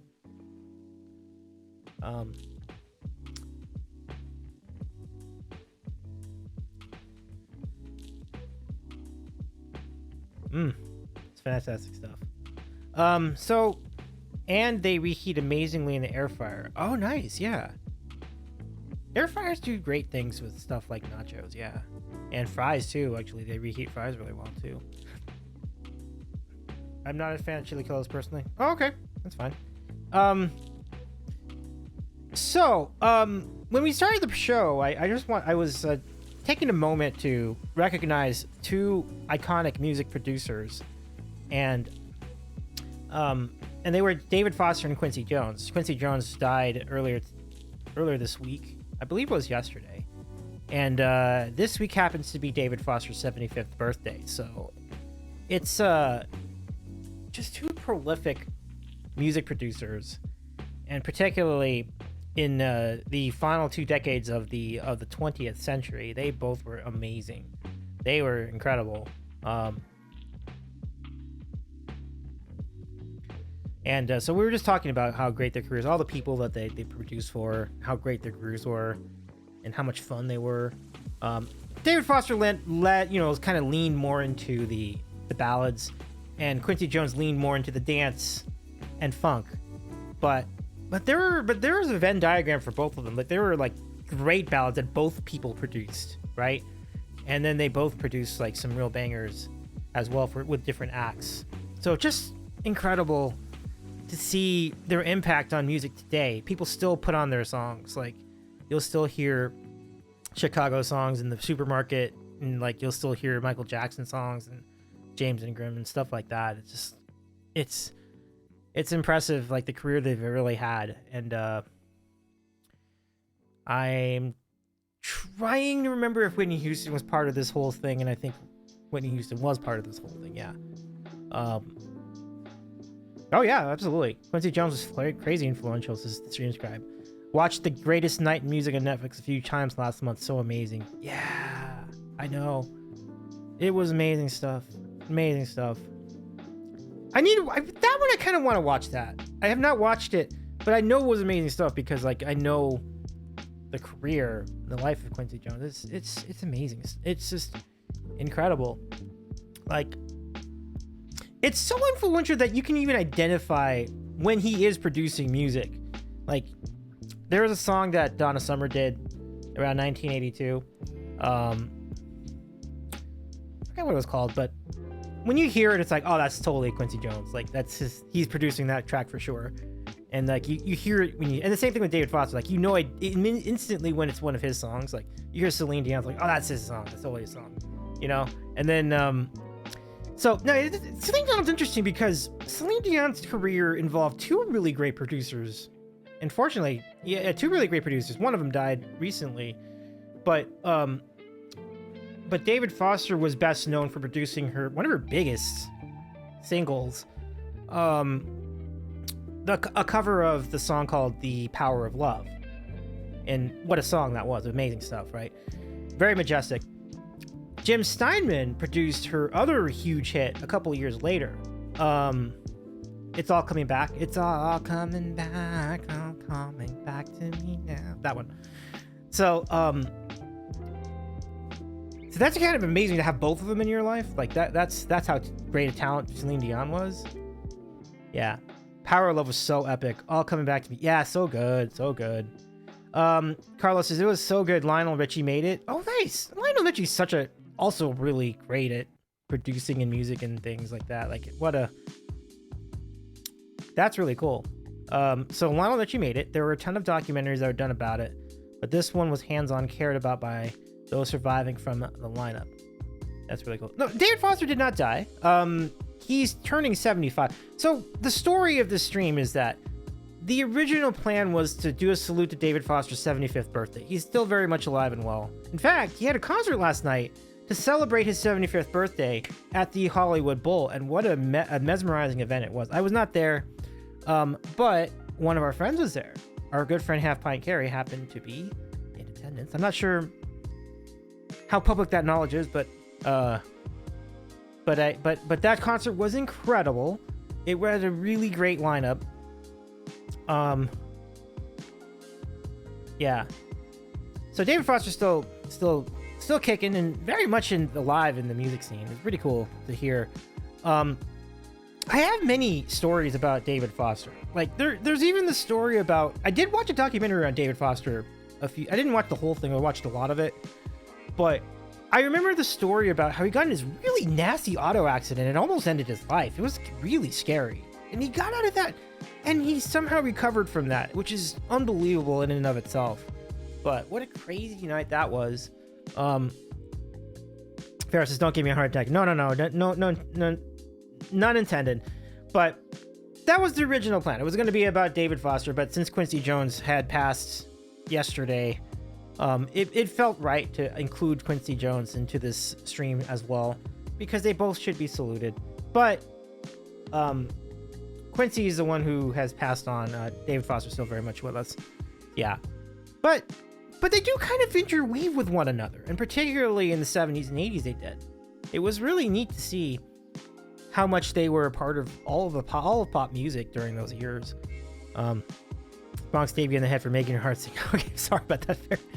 I apologize for that. Let's see. King says he is responsible, David Foster, for putting Celine Dion into the English language market. Yeah, 1,000%. Carlos says Celine had bragging rights. Clive Davis also, yes. Yeah, the record mogul Clive Davis, yeah, was a big part of Celine's career as well.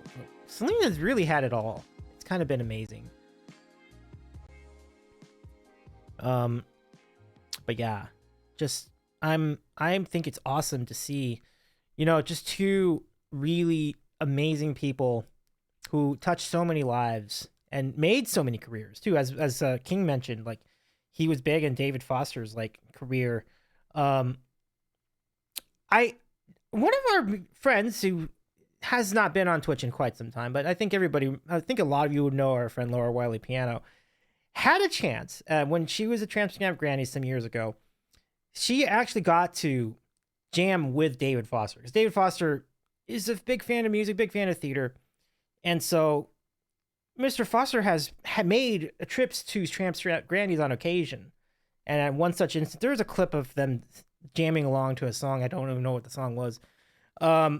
I need to find it because that was an awesome clip.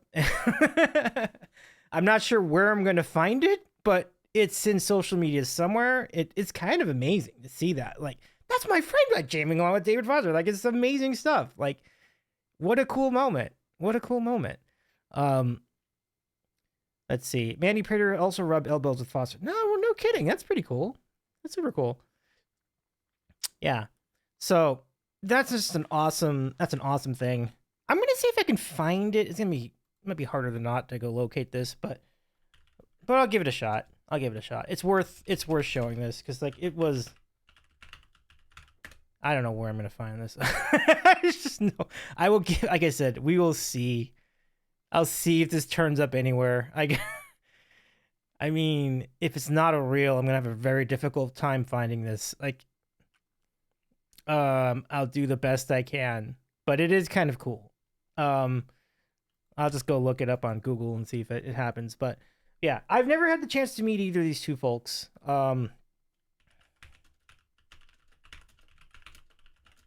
Okay, I'll just see if this shows up.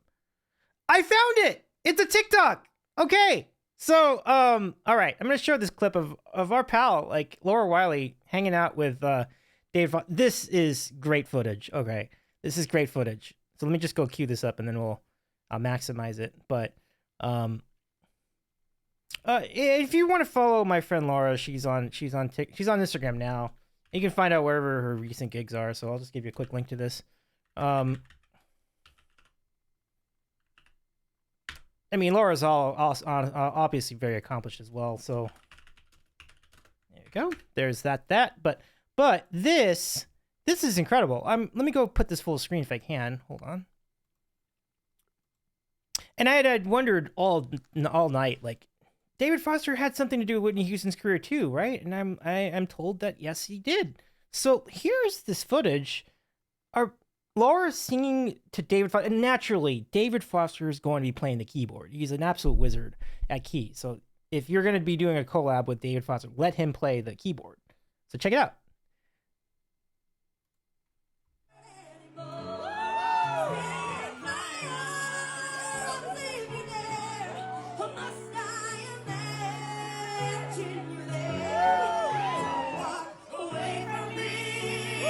Look at this.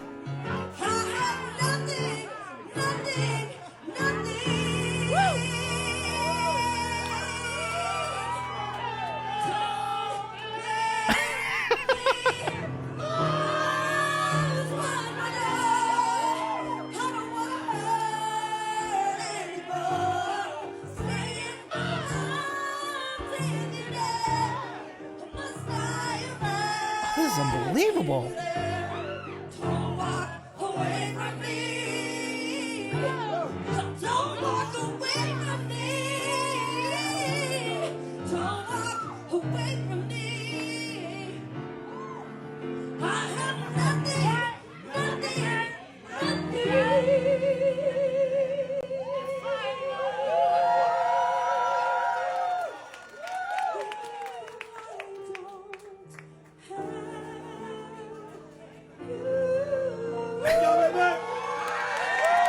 Oh, amazing. How good was that? Wasn't that amazing? Like, that was just, yeah, I mean, what can you say about Laura too? Like, Laura's a legend. Like, but isn't it just kind of amazing? Isn't it kind of wild just to see Mr. Foster just kind of like directing traffic? Like, okay, wait.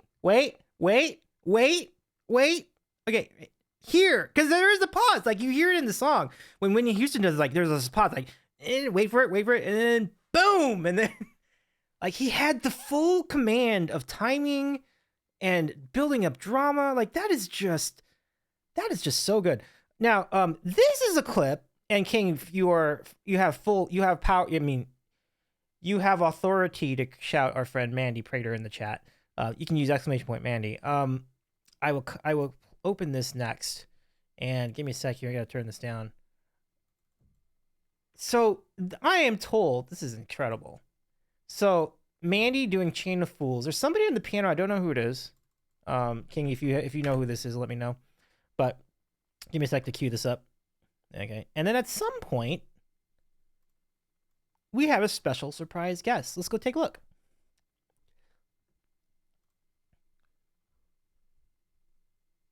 Hold on,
Wow. Right?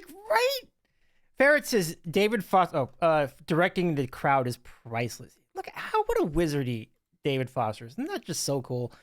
I think the obvious question, well, I think there are a couple obvious questions, which I wish, is Mandy around? Can we get Mandy on for like a few? No, it's already like past midnight over there. Like, it's almost midnight over there. Never mind. I'll ask her a DMs at some point. Like, I wonder what brought on this incredible occasion. But what an incredible occasion it was. Like, that is really cool. Like, you see Mandy, like, we know Mandy. We've met Mandy. Like, King's met Mandy. I've met Mandy. Like, we've all met Mandy in person. And it's just kind of, like, wild to see, like, the David Foster right there, just, like, hanging out. Like, and like, trying to, like, hyping literally, he's there hyping the crowd. Like, that is amazing. That was just an amazing visual. I would love to ask Mandy someday what the occasion was, what the event was, how she got the gig, and then how was in what capacity was David Foster a part of this event? Because it's kind of amazing. What a cool crowd that was. She was with her old band at a function, and David Foster was just in attendance. Boy, what a moment! What are the odds of that? That is incredible. But doesn't that just give you an idea of like how much David Foster just loves music? Like, he's just a fan like us, and he's just into it. And it's great to see the enthusiasm. Like, he has that energy. Now, that could not have been that long ago. I see the video is 3 years old. So yeah, it was not that long ago at all. And the idea that Mr. Foster could have that energy in his 70s, like, that's amazing energy. Like, he's really taking care of himself and everything. What an awesome experience. And I don't know if Mandy even realized what was happening. I mean, once she found out, it must have been so nervous for her. Same for Laura. I can only imagine. Laura's such a huge fan of David Foster. Like, I know this. Wow. But Ferret says, I keep falling asleep, Dave. You need to headband. All right, Ferret. Thank you so much for hanging out. No problem. Have a good rest, Ferret. Take care of yourself, my friend. It's good to see you. Gosh, what amazing stuff. Amazing stuff.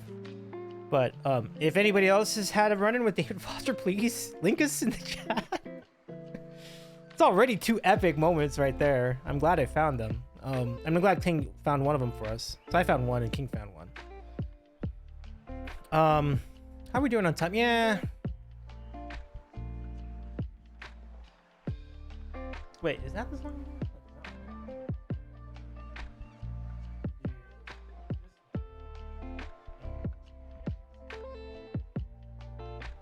Ferret says, love you, Davey. You're the best. Oh, thank you, Ferret. So nice to see you.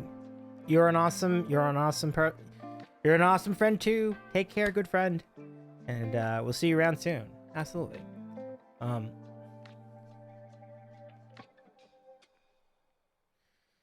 Okay.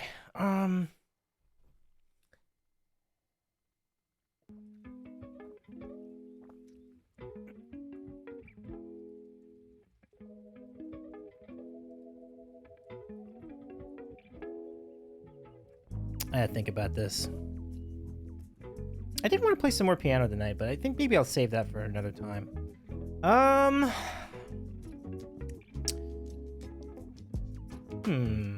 haven't really done any Quincy Jones stuff yet, musically, so maybe I can add that to the song list. What do we go with?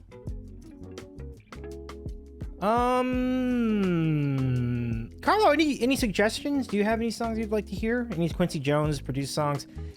I mean, I'm gonna try to kind of segue off of Michael Jackson, just because those songs get played so much already. Like, I feel like everybody knows them. If I do a Michael Jackson song, I'm probably gonna do something a little bit more obscure. I've got one actually. Let me do this. Actually, be great. King, can you cue the song "Off the Wall" by Michael Jackson on the song queue? I'm gonna put this, if I can. I don't know if it's here. Oh no, it is not here. Oh, that's not good.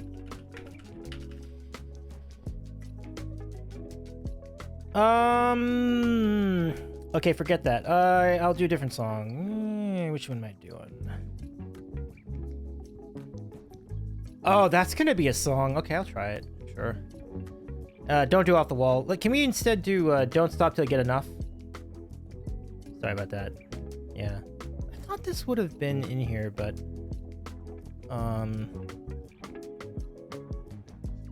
that ought to be fine. Yeah. We're gonna go way back. We're gonna go way back. We're gonna go back to... Maybe I should do Rock With You instead. It might be better. Yeah, I'm gonna do Rock With You. The other song's too long. Sorry, King. I'm screwing around with this too much. Okay. Yeah, we'll do Rock With You. That'll be the one. So if you could, King, I'd be grateful. But no obligation. Let's give this a go. So one song, at least one, to commemorate the late Quincy Jones, who's done so many amazing things in life. But this is obviously one of his greatest clients, Michael Jackson. He had some incredible music. So we'll do this one song. Like I said, if anybody else wants to contribute an additional song, I'd be most obliged. Could probably get in like 2 or 3, but I think at that point I'll probably have to shut down the music for the evening, noise ordinances and everything. Okay. All right. Are you ready? Rock With You, Michael Jackson. Thank you, King, for putting that in there. Okay.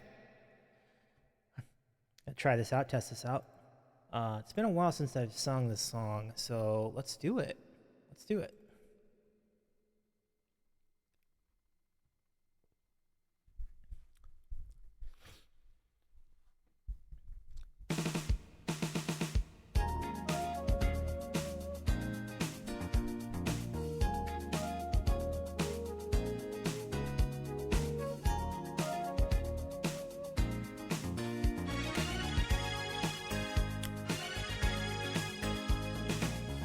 Girl, close your eyes, let the rhythm get into you. Don't try to fight it, there ain't nothing that you can do. These lyrics are weird. Relax your mind. I have to think about that for a minute. Lay back and groove with mine. You gotta feel that beat, and we're gonna ride the boogie. So just that beat of love, I wanna rock with you all night, dance you into sunlight. I wanna rock with you all night, rock the night away. There ain't out on the floor, there ain't nobody there but us.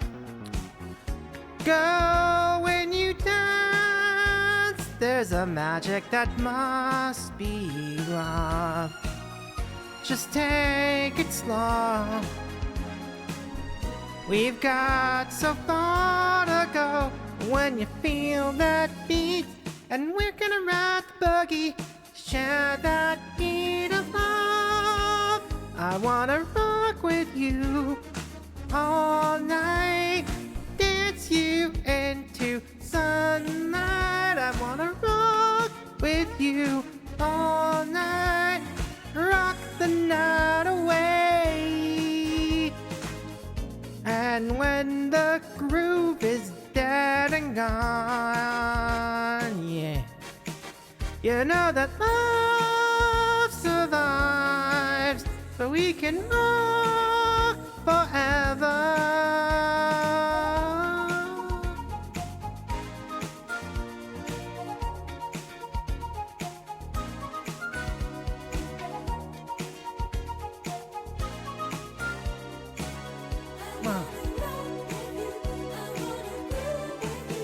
Oh, they just cut a cat. Okay. All night, dance you into sunlight. I wanna rock with you, rock the night away. I wanna rock, I wanna rock with you.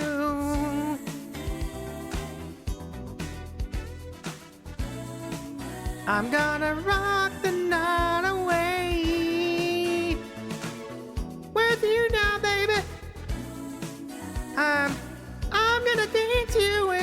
sun that I said rock with you, rock the night away.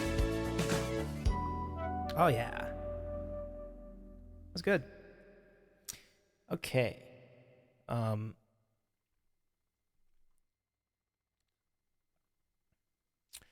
Can we do one more? I gotta think. One more. We could probably close it up for the night. I think I will do one if I can get away with it. I'll try it. Yeah, I'll try it. I'll do one song. It's neither Quincy Jones or David Foster, but I can do one more song. Hold on a sec. I'm just gonna do something really fast. Okay, we're back.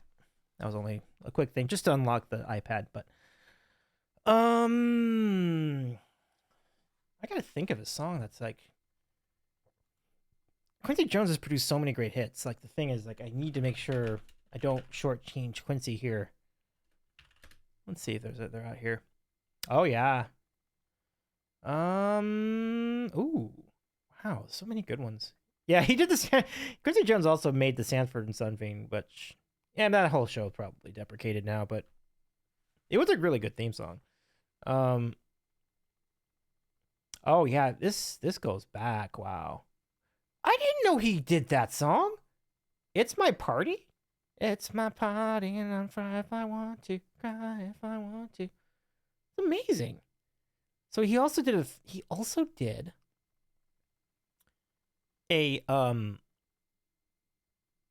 he did Ray Charles, Want Men Chill Up, which is a great song. Quincy Jones produced Fly Me to the Moon. Oh, he provided arrangements. Okay. So that's kind of, I don't know if it's full-on production, but full-on producer, but that's pretty good. Wow, this is great. Wow. And then yeah, Billie Jean and all the big stuff that Michael Jackson did. I'm gonna do this one. Yeah, I think I'll do this one. This is a song by Quincy Jones, but James Ingram sang it. This is called Just Once. King, if you're still with us, can you pop that into the queue as well? And then I'm gonna throw this up, and then probably just go with something, and then I'll take control of the queue from there on in. But thank you, King. So just this one, and then but again, thank you for all your shared memories, everybody, of both David Foster and Quincy Jones. It's been a great life. What an incredible run. I imagine when they get to funeral services for Quincy Jones, that's going to be quite an event. And many people will have remembrances, I'm sure. Like, just incredible life, an incredible human, incredible stuff, you know? So here we go. This is Just Once, and it's listed as James Ingram, but I think this is really... It's really Quincy Jones, but with James Ingram. You know, it's kind of both. Here we go.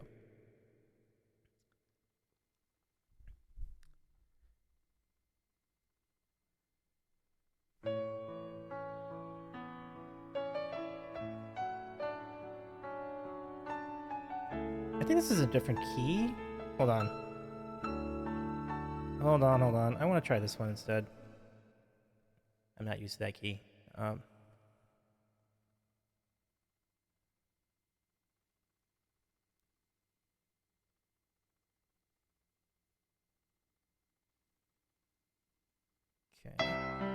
There we go. That's better.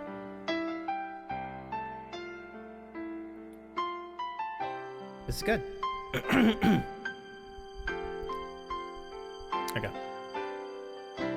I did my best, but I guess my best wasn't good enough. 'Cause here we are back where we were before. Seems nothing ever changes. We're back to being strangers, wondering if we ought to stay or head on out the door.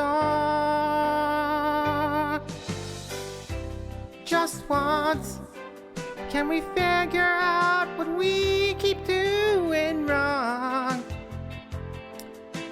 Why we never learn last very long. What are we doing wrong? Just once, can we find a way to finally make it right? To make the magic last for more than just one night. If we could just get to it, I know that we could break through it.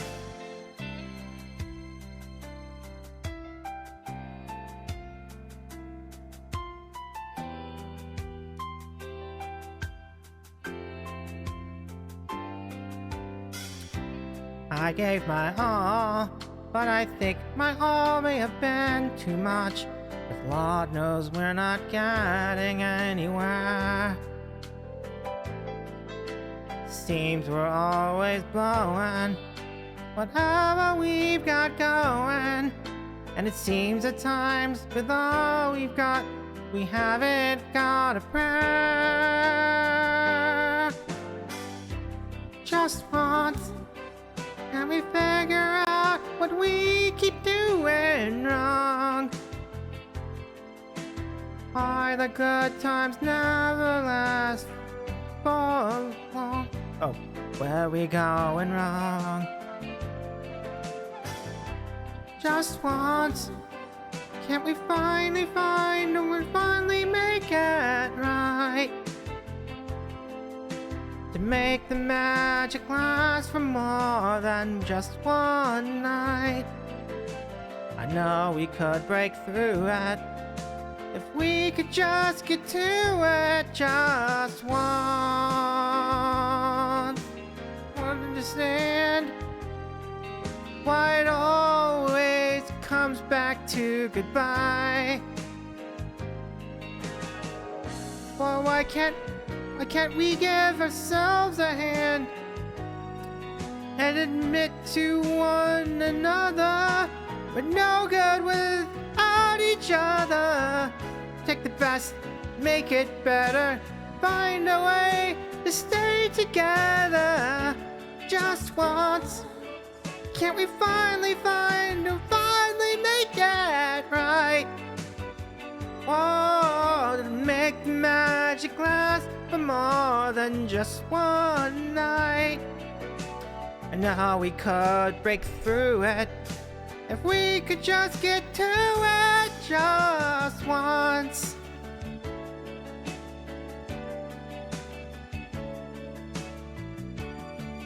Whoa, we can get to it just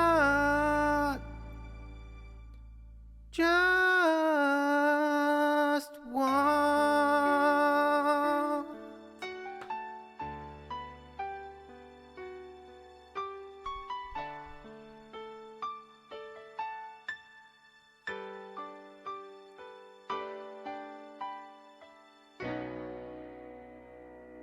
There we go. That was fun. Thank you for letting me do that, everybody. Thank you, King, for cueing that as well. So I'm gonna do one more song tonight, and then we can just chat or do whatever we want to do, and then we'll go ahead and raid out. But yeah, thanks so much, everyone, for letting me do some of this. I love all these memories everybody shared of like our friends, and I don't think anyone's had a story of running into Quincy Jones, but maybe one day, maybe there is someone out there who had a chance to meet such an icon. Hard to say, but yeah, let's gonna do one song since it seems like a good time to try this. Let's see how this goes, and then I need to play this softly though. It's already getting kind of nervous time. Maybe, you know what? I'm gonna table it. Yeah, I'm not gonna chance it tonight. So we'll table it. So that's it for the queue. I'll get back to the queue another time, but I think tomorrow I'm just going to focus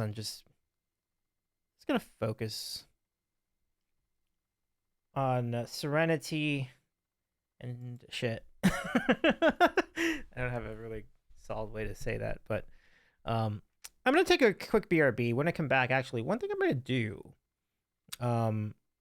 Well, we'll keep chatting, but also we could I will do some like golf with your friends to round out the hour, and then just do that for a little bit, and then we can go right out after that. So stay with us. I will return shortly, and I won't change the stream title, but I think plus golf use to join. Okay. So let me just change the stream title. I mean the category, and I'll be right back. And I'll start this music back up. We'll see you in a minute. And when we do, golf with your friends time. I'll see you shortly, right here on The Sandwich Show.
J-Man, the young Twitch god, what up? Good to see you. Give a shout to DJ MC2J, man. What's good, my friend? It's great to see you on stream on yesterday. Kicking the groove. I love the classic RB stuff. Like, it's great set, friend. Hope you're well. I am well. I think I'm doing all right. I'm hanging in there. Hope you are too. It's good to see you. The thing that's tricky, like I said it before, like there's a reason I really need to be off everything tomorrow, because I feel like I'm just gonna say something I'm gonna regret saying, because it's gonna be a lot of emotions and tension in the air with the U.S. election tomorrow. So I don't want to address it. I will not on the stream, and if I see any comments, I will not read them. But we will play some golf and we can enjoy that, and we'll see where things shake out tomorrow. And no matter what happens tomorrow, like, we're still gonna be friends. We're still gonna get to live our lives. I think that's the most important thing. So let's go play some golf. And yeah, thanks for popping in, DJ. So good to see you. But yeah, give our friend a follow. Check out his channel. Like, I love his. It's a good time. It's a good time. So if anybody wants to play, mods, go ahead and throw in the golf command, and I'll set up an online game. Let me go ahead and actually do that. And then, let me see, I'm gonna host all the things. I'll go back. Edit is right. There we go. Better.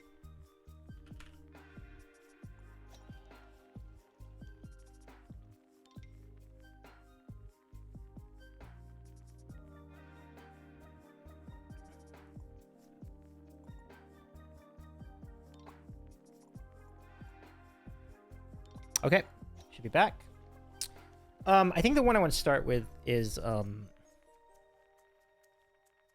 gonna start with the deep, because I'm gonna do that. Could keep the music going during this. I'm not sure. If it's just me playing, it probably makes sense.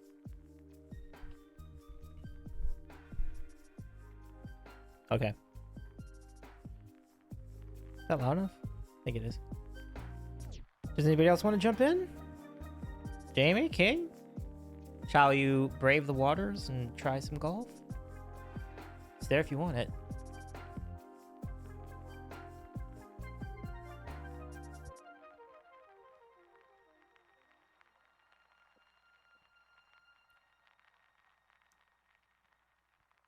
All right, give it like another minute and then we'll go ahead and start.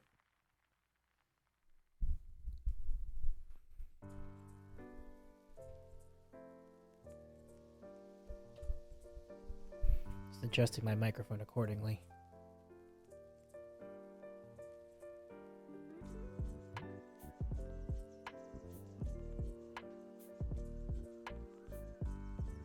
Okay, I think we're almost there.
All right. Let's do the deep. It's good music for the deep, actually. It's not bad.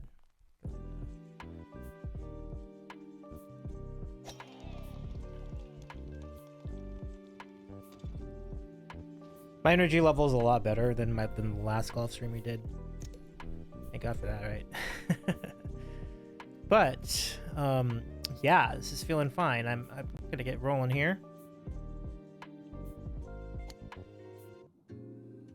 Oh, I forgot about this part.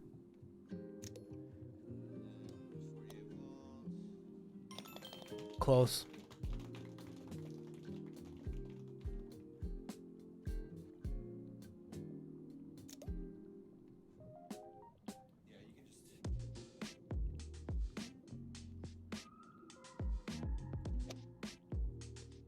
Oh no! I'm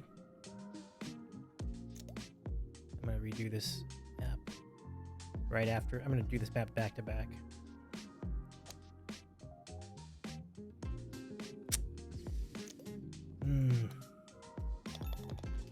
Tough start.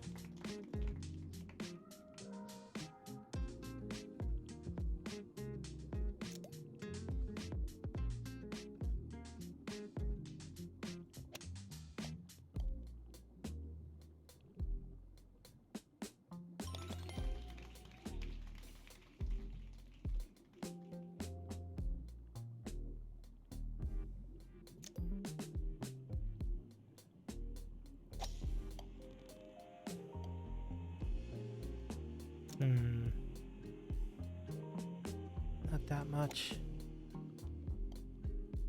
Yes!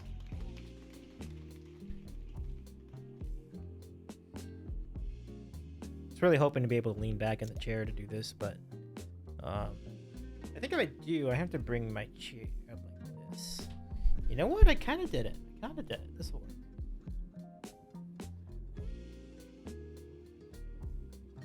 This is a great set right now, this lo-fi playlist.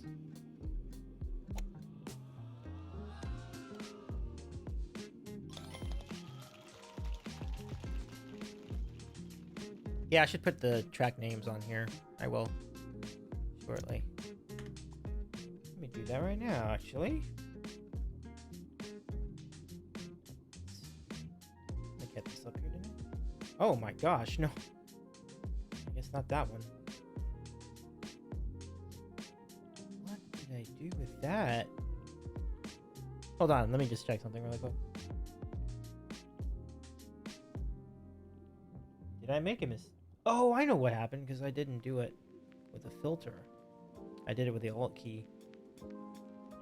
Maybe I'll just copy this and delete the other one? I could probably do that. See if this works. Sure.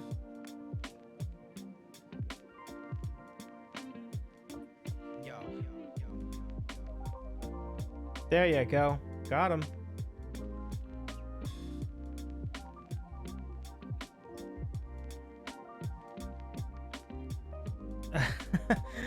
I'm gonna have to adjust that too. Hold on. This will make sense. I just need to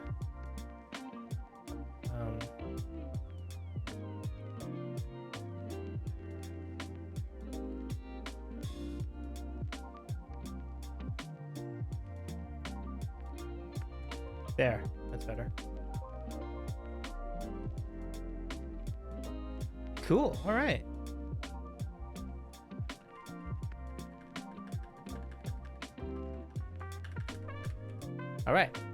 All right, we're solid here now. I don't know if it needs to be that big though, but why not? All right. Oh, I got 14 seconds to do this? Well. Then how about a hole in one? Ha ha ha ha! Ha ha ha!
Now this one's the one that you normally would have to do like this right here. You actually hit it harder than you think, but you hit it right at this corner of the fin. That's almost it. I think I might have hit it a little less, little less power to get the hole in one. But that's pretty good. So let's see.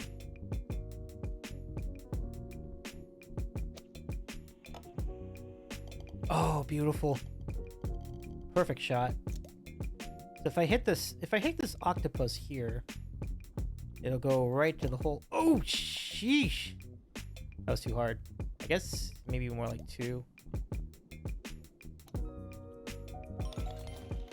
It's still pretty good though.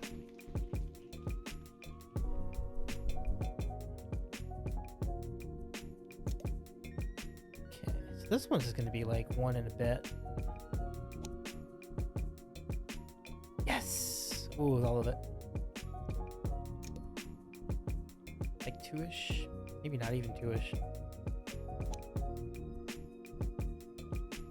Nice.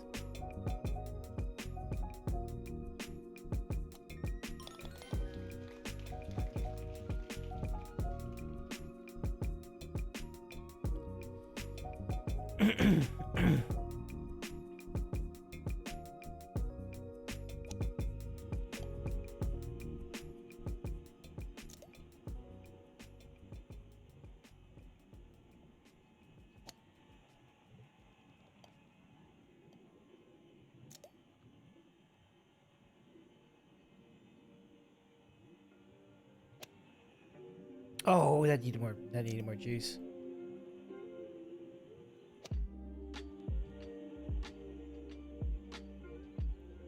Ah, oh, that felt so inevitable.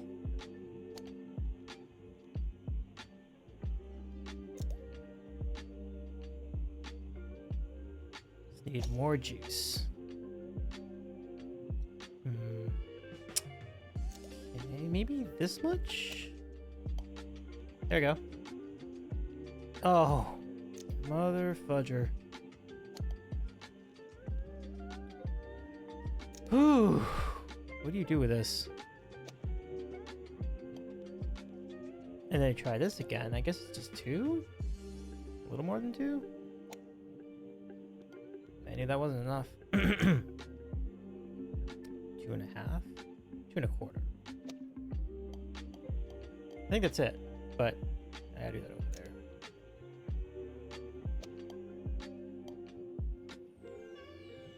I think I'm almost there. I just ran out of shots. That's okay. We'll try it again.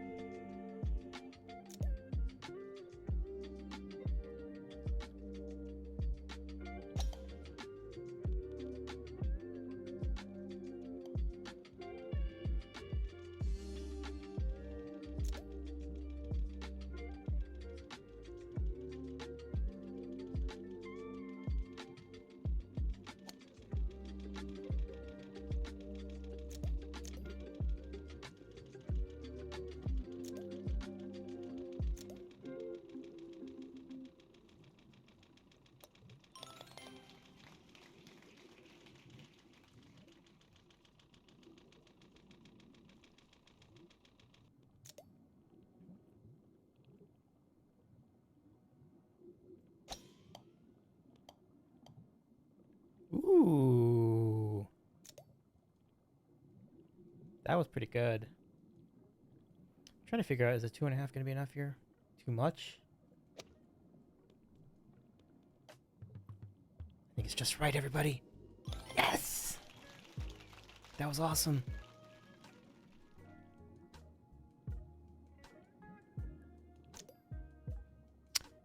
Let me see. Where am I going with this one? It's only like 2-ish.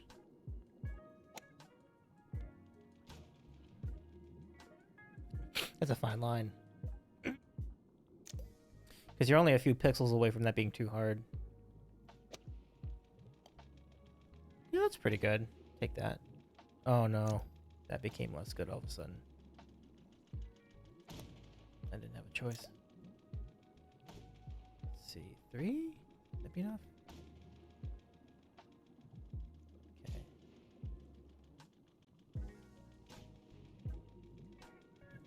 Go. Dope.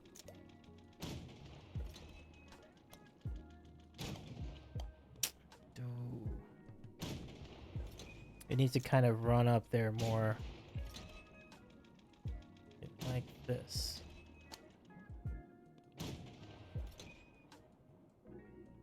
I gotta really think about this. Needs to be a lighter shot than I think.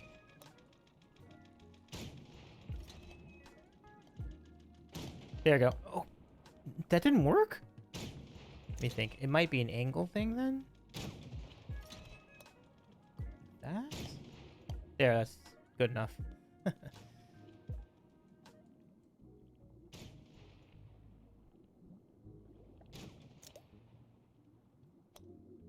It's hard to do this well. It's just too easy to like screw up any one of these holes. And then when you do, you're completely done. Yeah. Hey, Jordy. Doing all right. It's a nice night. How about you?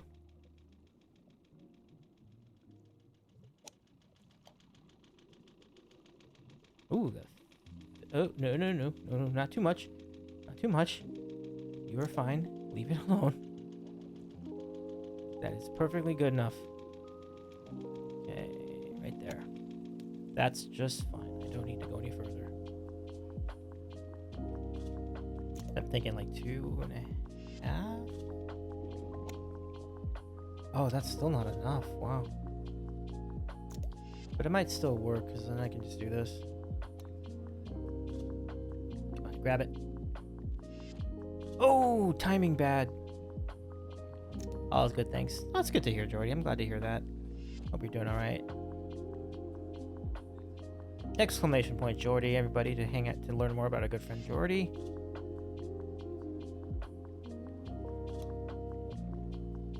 Grab.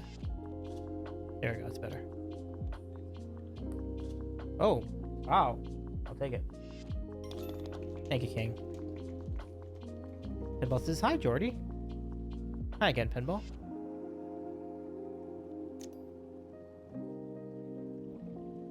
Yeah.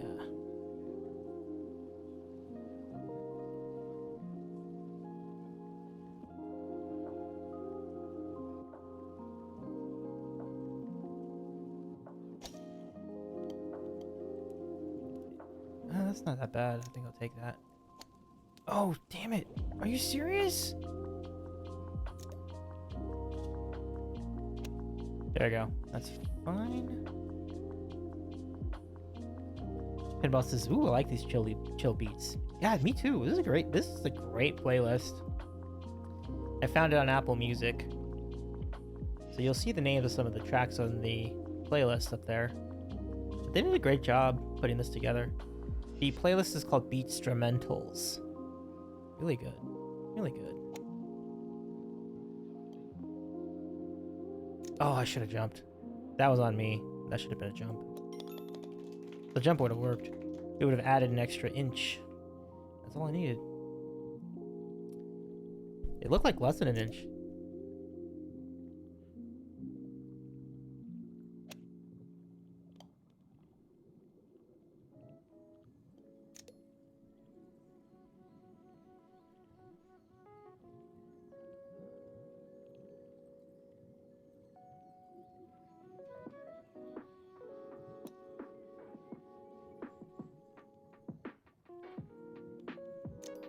Trying to pull a Keither and just jump like 6 times. I couldn't tell how far away it was, but it looked like that was more than 1 power. All right, now for the all exciting final hole. Yeah, I don't want to hit that too hard. I think I could do this though. Yeah, that's pretty good. Yeah. Oh, okay, we'll take that. So then we're just gonna go like maybe not even that much. Oh, wasn't aggressive enough.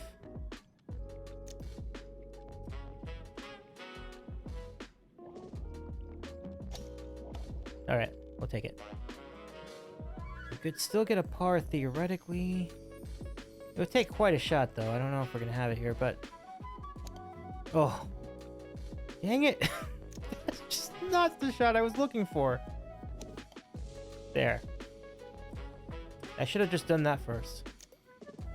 Jordy on a 3 games watch streak. Thank you, Jordy, for your continued support.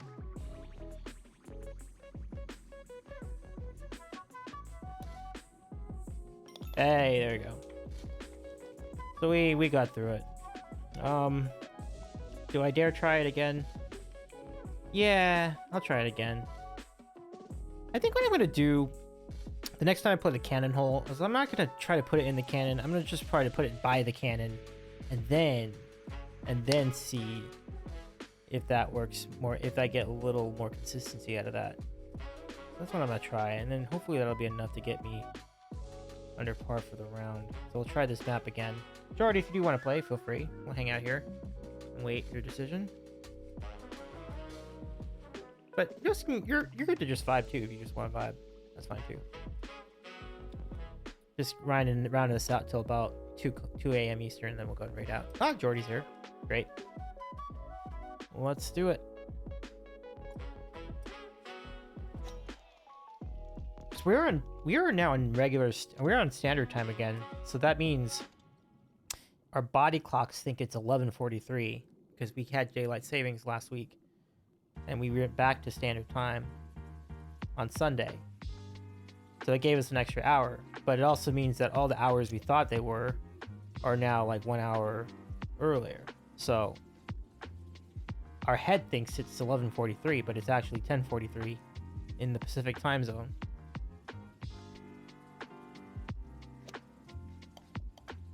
This is gonna do it? Almost. That's more of a fact. It's more of a matter of angles. Pretty good though. King says I must depart. 6 a.m. is just around the corner. All right, King. Thank you so much for hanging out with us tonight. Let me give you a shout one more time before you head out. Thank you so much for hanging out, King. I do appreciate you. Have a good day tomorrow. Or as good a day as you can possibly have tomorrow. And I'm gonna say this to everybody. What's important for people to remember, what everyone to remember, is that we're not all crazy people, and I'm not, and you're not, and everybody else in the chat is not. Remember that. Probably the majority of us are not crazy people. We're just regular people that just want to live our lives, and I think that's just the most important thing I can say. And so the media just wants you to always be scared and terrified all the time, and I'm just not going to do it. So I will not give them that satisfaction. There are a lot of good people in this world, and if you never turn on the TV or put on a phone, you'll know that. And most people are just decent people, I think. Certainly more decent than they'll have you believe. So that's all I gotta say. Back to the game. Yeah, me too, for sure. I will absolutely be turning off my phone tomorrow as well. Pinball, for sure. Pinball says I'm not crazy. I'll take that up with my therapist. Pinball's great. Bill Cattell, so good to see you. How's it going, Bill? Welcome in. But yeah, I'll be thinking of you tomorrow, King. Have a good rest of your. Hope you have an awesome grilled cheese tomorrow, and among other things. But do rest well, good friend. Bill says I am crazy, but a fairly beneficent way. I believe it. I've seen it firsthand, Bill.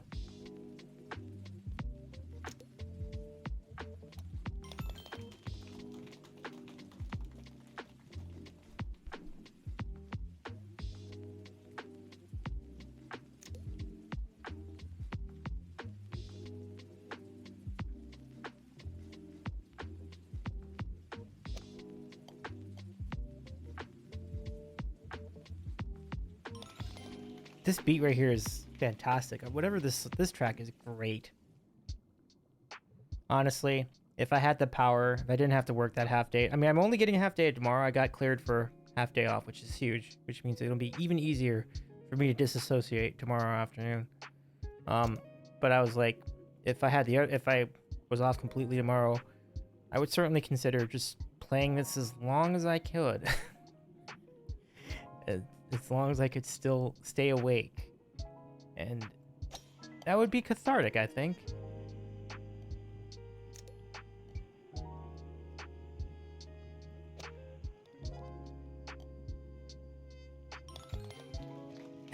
Bills is nice.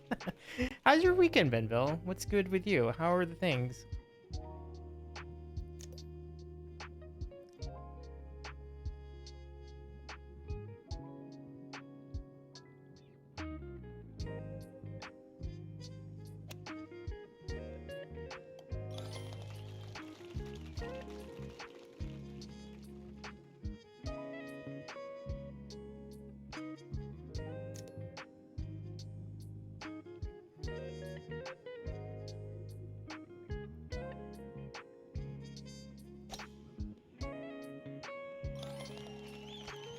Bill says, "Oh man, it was not one you want. Flew to Bruiser's celebration of life this weekend." Oh, Bill, I understand. What a beautiful gesture. You're going to be there for friends and family of Bruiser, and what an honor it was for you to be invited too.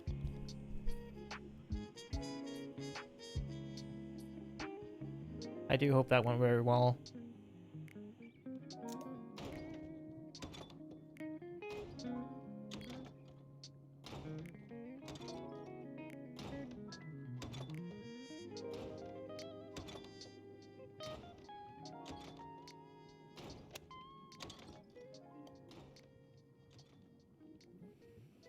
Let's see.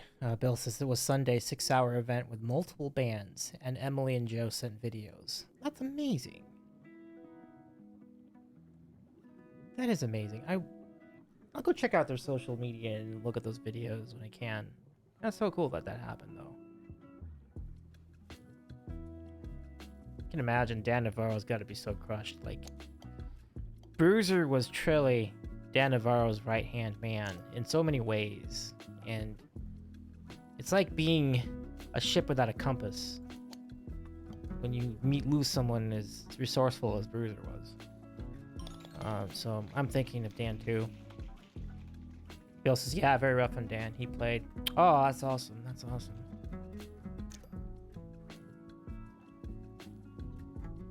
Glad he got to put together some songs to honor our good friend. I just think it's a shame I didn't get to spend more time with Bruiser. Like, you know, like I would have liked to have chatted with him more on here on this channel, or even at Emily's. Like, it just never.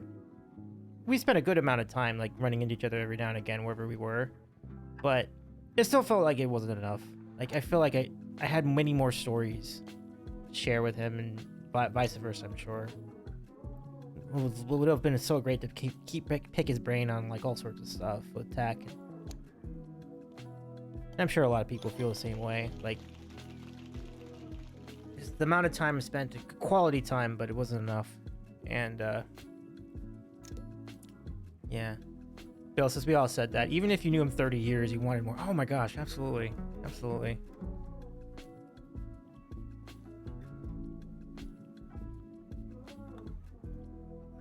Just such a generous, thoughtful individual. Oh god, I almost hit that. I was so happy. I was almost there. So maybe I'll take the edge of this, and this will probably do it. Nope. I think what I did there was I hit it too hard. So maybe I could salvage it by just hitting this block here. Oh, but oh yeah, I got a little lucky. I don't know if this is gonna do it straight away. Probably not. So let's edge it slightly. Okay, that's fine. So I just need to go like here. I don't even think 2 might be too much. Yeah. Yeah, that was close. You're right, Bill. Alright, I'll take that. How'd you do on the hole, Jordy? Oh, about the same. I see.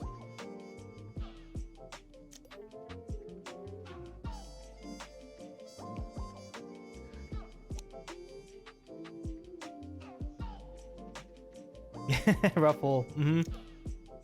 Yeah, it's a challenging map for sure. Oh my gosh, that is not. Like 2 is probably what I'm looking at here. Oh no. Try it again. There it is. You can get a hole. You can get that in. I just gotta figure out what the number is. I mean, the angle.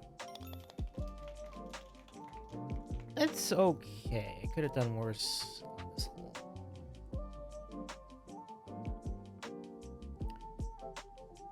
Jordy trying for the trick shot.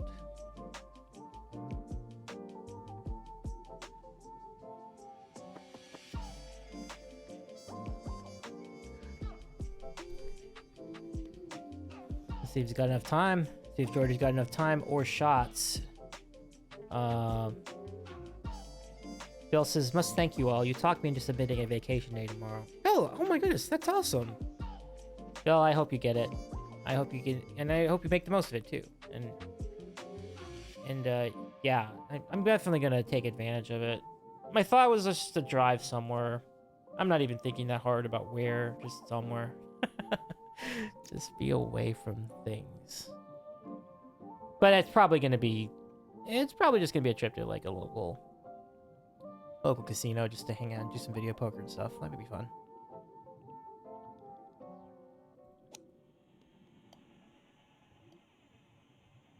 This hole is hard. This is the one that got me last time.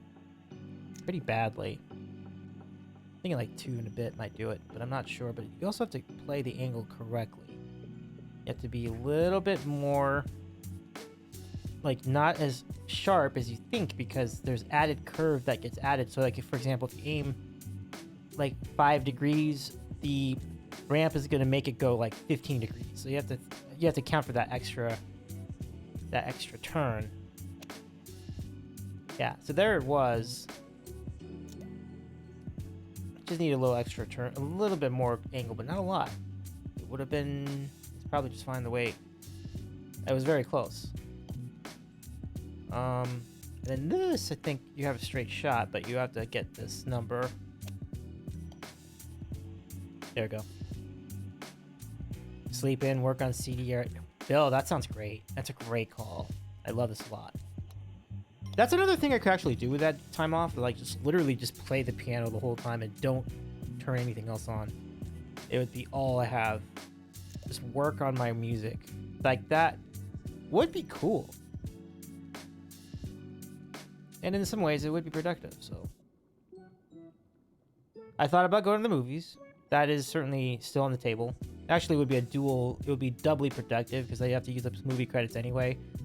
And hell, I'll be there all day if I have to. Although I can't leave until noon. Because I still have the other half of the day, but it wouldn't be much longer than that. Like, it wouldn't be that bad. Because even at noon, I think traffic on the freeways is going to be okay. It's afternoon when it starts to become a problem. So maybe that is the move. Just make my movie credits work for me. And if I have the time to do 3 movies, awesome. If I don't, that's fine. 2, 4, 6. Yeah, that's 6 hours. So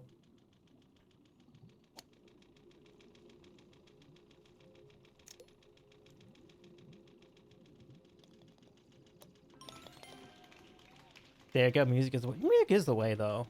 Yeah. So either music or movies would be really good. Would be really, really cool. Like, just, I've been wanting to practice piano a lot more in the last couple days. I just haven't really, the time hasn't worked out. But the amount of time I used really was productive. Oh gosh, I didn't hit that hard enough. Oops. I'm off by a line. Like, it should have been like 2-ish, but not 1-ish. I'll try from here. Oh, damn. I guess I need to hit that harder. So that's like, because you're going all over there, so you probably need like 2.5 or something. Ah, I thought I could do both. It's okay. Almost. Let's see. If I could go like this way. Oh, it goes like that. Oops. Okay, fine. I'll just go this way then. I think I got enough. Oh, I wanted one more jump. I think They have adjusted this game. I don't think they let you do as many jumps as you used to be able to do. They have adjusted the mechanics of this game, I think, with the recent update. I think they caught on to people over abusing the jump feature. Nice going, Georgie, by the way. GG. Bill says, I have yet to see the new Venom. Have you seen it? No, I haven't. So that's another movie I could go see tomorrow. I haven't watched any of them though, so I'm not sure if I'd be. I'm not sure if that would. I have to wonder if would that be a problem for the new one. Venom is Spider-Man character. Yeah, then noted though. Yeah, I feel like I need to see the other ones because there are a couple other ones, right? Yeah. Yeah, I think I'm with you on that one, Bill. There we go. Cool. This is better. See, I want to do that because then now I can time this. Get in here. There you go. That's nice. Wow. Wait till you see the backstory. Yeah, for sure. Yes, the jump did it. Yes. Oh, redemption. I still have the 14 on 10, but this is a much better result for... Oh, no, I didn't have a 14 on 10. I thought I did for some reason. But there's still a lot of movies I want to go see. Like, I'm hoping that... It's a little farther away, but there's a theater that might be still showing the Saturday night movie. The story of the premiere episode of Saturday Night Live from 1975. I've seen this episode. I saw it on Netflix long, long ago. When they had the series. They didn't have the series. They don't have it anymore, but when they used to have the series, I was watching it there. I don't know where you're going to watch that now, but maybe Peacock. But anyway, there's so much lore to that show. And I think with this year being the 50th anniversary of the series, like it's kind of, or the 50th season, I guess. But it isn't, for all intents and purposes, 50th anniversary because this will be the 50th year, yeah, kind of stuff like that. But anyway, a lot of chaos apparently. And it seems like it's an over-dramatization of the events. It doesn't seem like that much of an over-dramatization to me. Shit got wild at NBC during SNL. It was a nutso environment. It's still showing in Ventura downtown. Nice, Phil. Not too shabby. Not too far from me. It's good to know. I should take my family to go see that too. Take my parents. They would really enjoy that.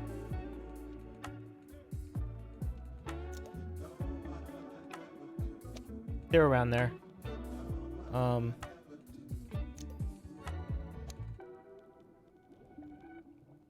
on, get in, stay in. I think I can do it. 10 seconds. I did it. Downtown Century, let's go. I've been to this theater. When I was growing up. That was one of the theaters, yeah. It was not traveled to as much as the other one, the bigger one in Ventura, but it definitely was on the rotation. If you head this way, poke me. Oh, absolutely. I know we've been trying to work that out for a while. Absolutely. Absolutely, Bill. I'd be glad to. I owe you a lunch, for sure.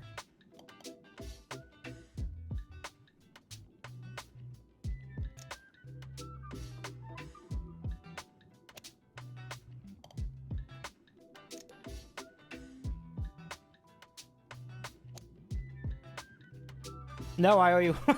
We can discuss the payment, I suppose, at some point. But it'd be great to meet you. I was gonna say it for the first time, but we've met now. We've met at TwitchCon for a little bit, which is really cool.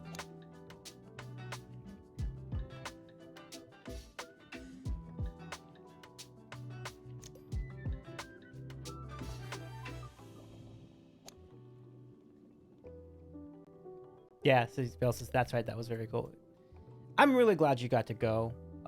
It looked like, and you, I imagine you've had so many fun experiences over there. What were some of your favorite parts of the TwitchCon trip, Bill? Anything in particular that stood out to you?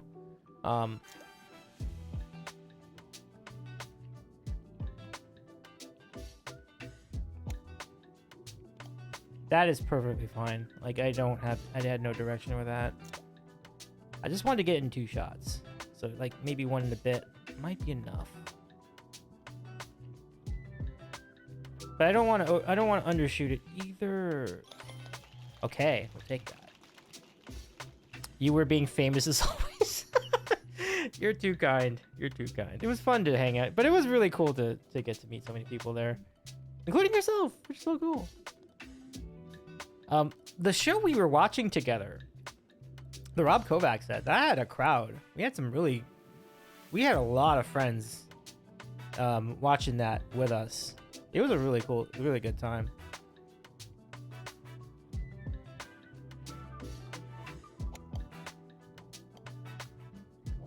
Yeah, Bill says that was a good show. Definitely a good show. Bill says, you know, since I'm not an online gamer, I was there for music streamers. Meeting some of the ones I hadn't met was cool. Joliet and Tyler and several others. That's awesome. Aren't they so much fun though? Like those are 2 really cool people. Got to meet Dan and Mariko. Oh yeah, Dan and Mariko. I got to meet Dan and Mariko too. It was so cool. I'm sorry I didn't get to spend more time than I did. I spent like a couple seconds, but they were having so much fun just roaming the hall and everything. So I love that they made the most of that trip. Like that was really cool. But Dan is just the coolest, a gentle soul, really cool. Just really want a real one. Mariko, same thing. Like it's very nice to see them both there.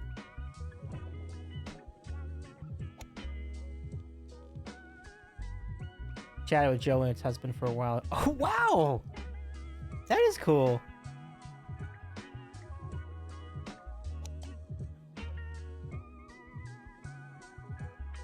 I spent a time with Dan, Mariko, and Wicked Violin. I did meet Wicked Violin as well.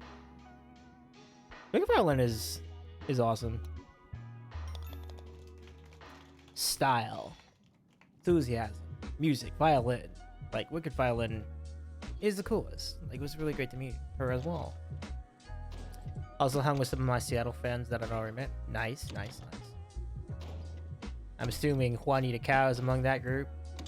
Hey, honey, what's going on? You're overstroking it, Davey. I had been. Yeah, that is true.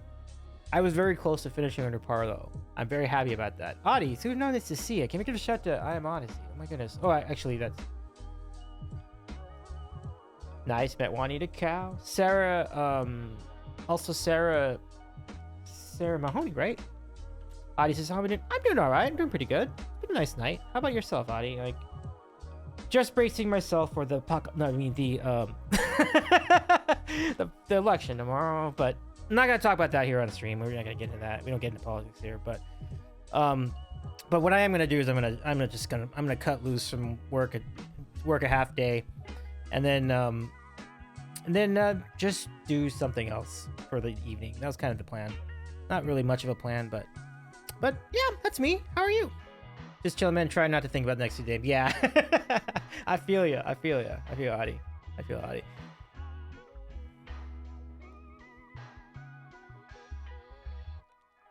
It's just the wise thing to do. I was just going to try to play some bullshit games tomorrow night with people. Cool. That's awesome. Yeah. That seems like a good time. Lots of fun choices there. There's Jackbox. There's like Cards Against Humanity. There's the game I'm playing. We are playing the Golf with Your Friends. And J-Man, good evening. Good to see you again. Welcome back. Nice to see you, my friend. We are starting a new round. Ooh, I get a radar dish. That's nice. If you would like to play, here's how you do it. We use the Canada region to find our game to situate our lobby. How you doing, J-Man? I hope it's cooled down finally in your area. I hope you had a good time not having to adjust your clock yesterday. While the rest of us were still struggling with that. Even today, you still have to adjust some clocks. So not all the clocks are going to have automatic adjustment abilities. So the manual clocks you have to adjust for sure. The exception would be atomic clocks which are really nice. Like my mom had a clock, has had a clock like that. It's really cool. Cards Against Golf. Jordy, love it. Yeah, cooler weather's definitely nice. Yep.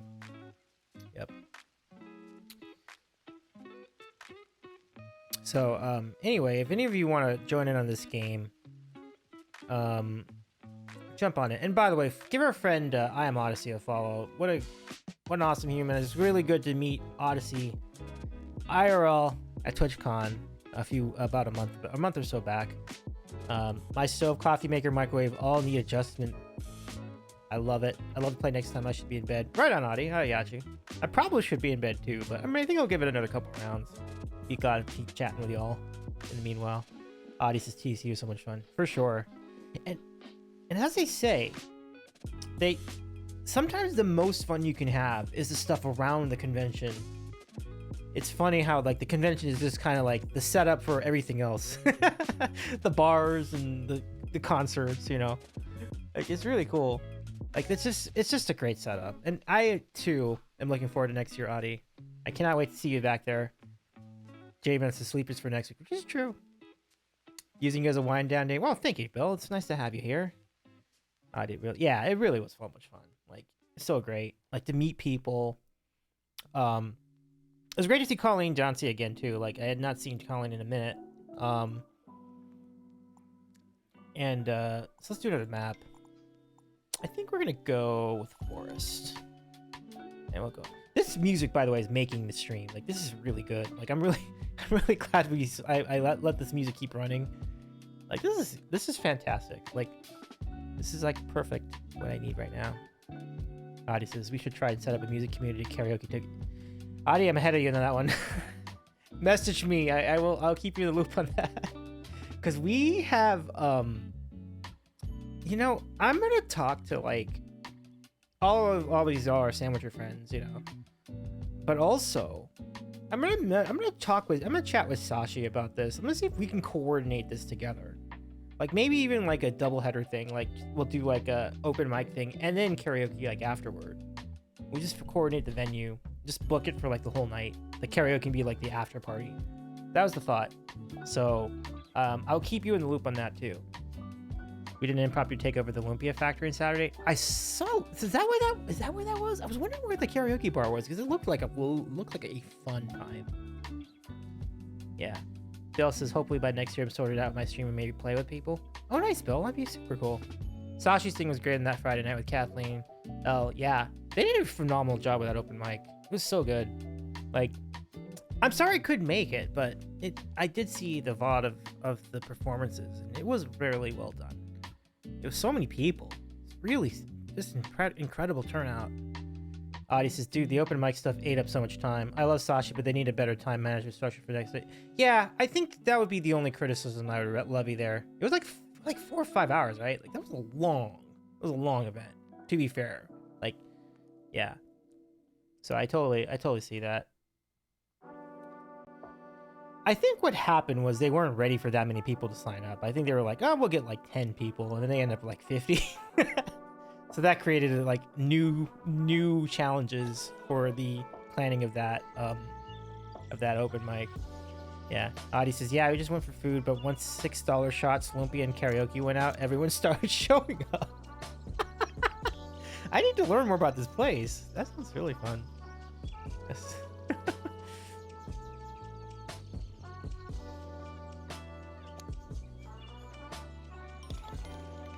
Nicely done. Yeah, Bill says, yeah, exactly. Yeah.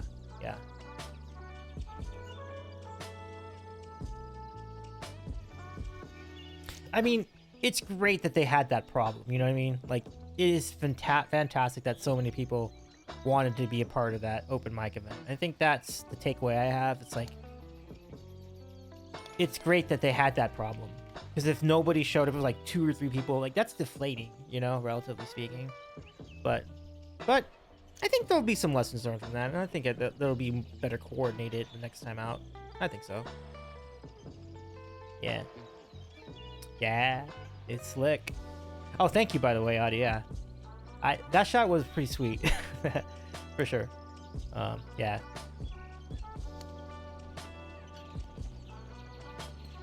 That was too nice. but a venue that stays open longer without homeless people living in the bathrooms. That's fair.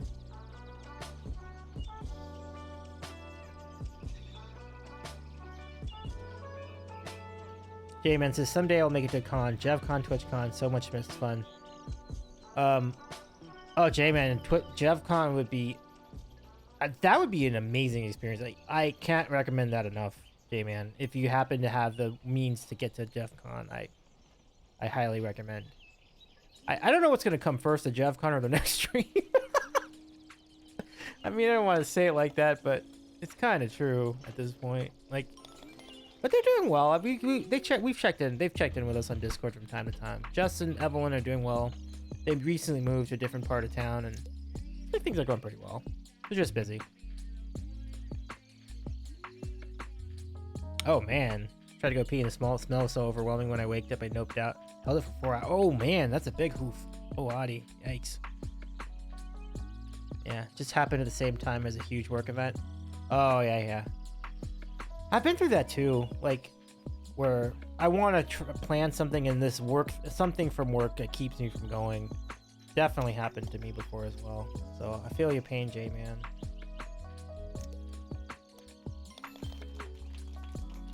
Bill says, yeah, speaking of that, when people come back from the middle, from back in the middle, come visit me. When people from back in the middle, oh, I see. Come visit me. I used to pick them up LAX and take it to Venice Beach and Santa Monica Pier. But since pandemic, they are so well, I can tell you about that. That's where I live. Basically, I basically live here. Things have changed. There's a lot to unpack. I'm not gonna get into that tonight, but yeah, definitely, it's a little. I would also say that I've often been a proponent of going to the Hermosa Beach Pier anyway. Like, I just think that's a better pier, even before all this, even before the pandemic. Like, it was always for me like a cool, like a better views, like really really nice ocean views. Like, I'm a huge fan of like Manhattan Beach and Hermosa Beach. I think Manhattan Beach is the one I'm really thinking Manhattan Beach, but the Manhattan Beach Pier is amazing. Like, it's that without the tourist traps. Like, it's actually really a really serene and wonderful experience. So I would say next time you have people out, I would say it's worth the extra drive to get to the Manhattan Beach Pier. It's really cool. Like, it's still cool today. It's really nice. Yeah, godparents' rights and games are important. Oh, I got you. Yeah, for sure. Rides and games are very important. Not for my visitors. True.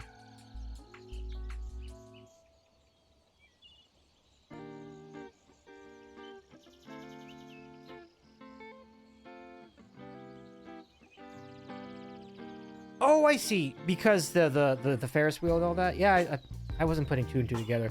You know what's funny, Bill? I've never tried that stuff. Like, I'm just there just to walk the pier. I forgot that all that's there. They have the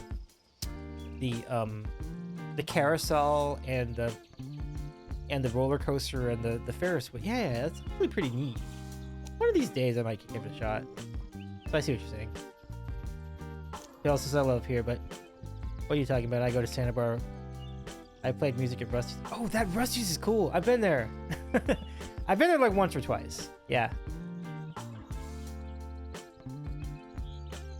Santa Barbara. I lived in Santa Barbara for 4 years. So, it is neat to see, like, it changes a lot, but it also doesn't change that much. It's like both. Because, like, some stuff, like, State Street is constantly changing.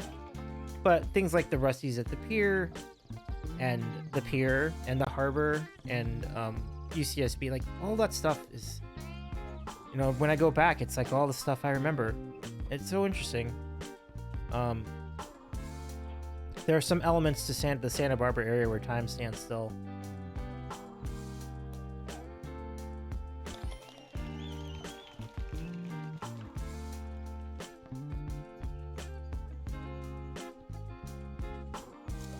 Rusty's is on Santa Monica Pier. Is it? Oh, neat. Good to know.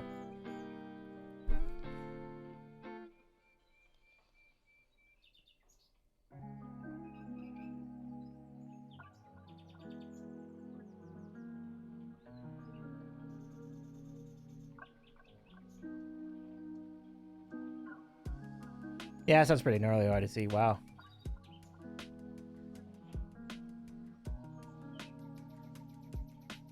Rusty's Surf Shack. Yep. Good to play there a couple times. Yeah, that is pretty sweet.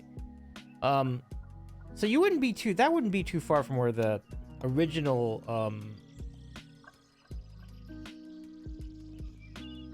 hot dog on a stick is, right? Like it's about there. And then they have this other place I keep forgetting the name of, Big Joe's or something, where they have they have this burger that they talk about. It's pretty good. I mean, it's nothing to write home about, but it's a nice little cheap spot to get drinks and beer. I'm sorry, drinks and burgers. So, yeah.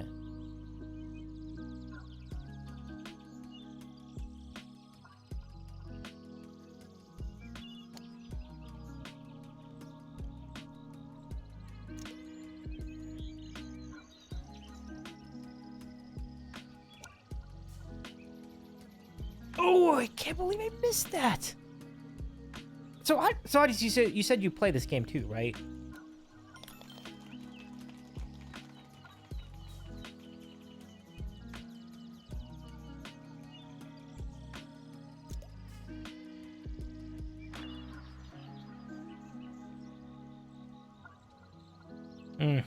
I hate that for your Odyssey, yeah.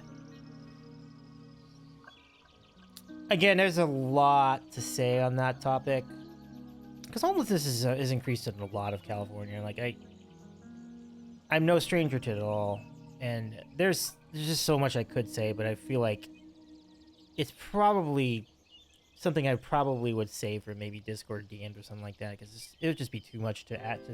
I would go on a tangent that would last like an hour if I got into that. But I'm sorry you have to deal with that, though. I guess it's sort of my comment. It's like, because it's tough. It's tough for them. It's tough for you. Like it's not where you want to be. So I totally understand it. You know. Yeah, Portland too. Yeah, and I visited Portland in 2015 before all of that. Yeah, it would be outside of the scope of the show to really get into it, but I'm definitely aware of it, and it's just one of the things in the West Coast these days. Yeah, I know of the Portland scenario as well. It's just unfortunate, really. Yeah, for sure. Yeah, like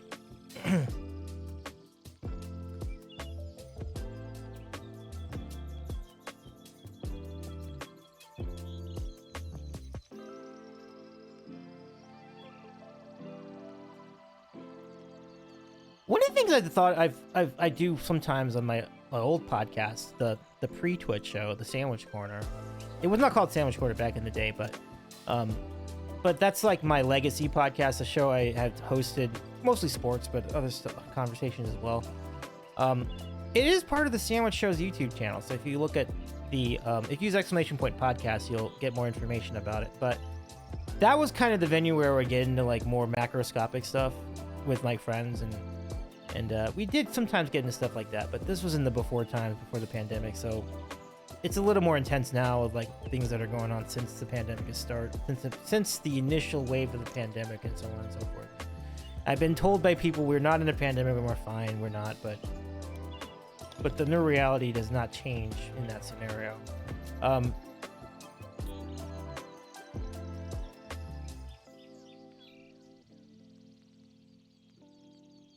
Jordy's trying to tap this one in.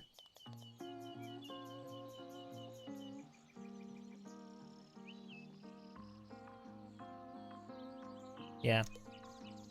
Yeah, I think you mentioned that when we were talking. Artie says, I work in a skilled nursing facility. We've never stopped having COVID cases. Yeah, for sure. Like, it seems like the number of cases are going to always be there. Maybe it's just a matter of, like, how severe are they compared to where they were at the beginning. So I think that's the thing. It's like, I just think it's keen to just be safe and keep yourself healthy. Like, it's such a basic thing. Like, one of the things I do is I mask up in elevators, not because of like principles or whatever, just I don't want to get sick. It's that simple. It's not that complicated. Crowded space, it just seems like I would improve my chances of not getting sick. It's really that simple. Like, there's no agenda with it. I just don't want to get sick. That's it. Like, so, I mean, I'm not gonna be wearing the mask everywhere, but in a clearly crowded space, bathrooms are the same. I tend to do it in bathrooms too. Just one less thing, one less obstacle, I would call it.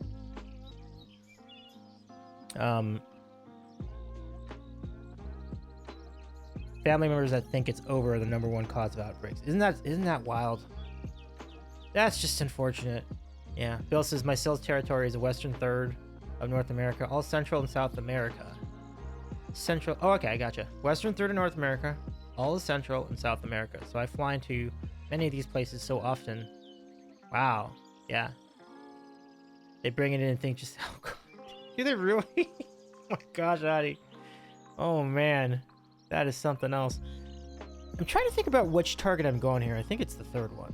So go full power on this. I think this is it. I think this is it. Yes, sir.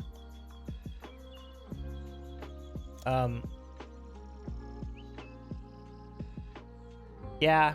No, I get that too, Pinball. I even got called out on it one time. Like, they said, why are you still wearing a mask? It's like, I don't want to get sick. It's like, it's okay to not want to get sick. So, yeah. Although, funny thing, it's a fun story. I was running.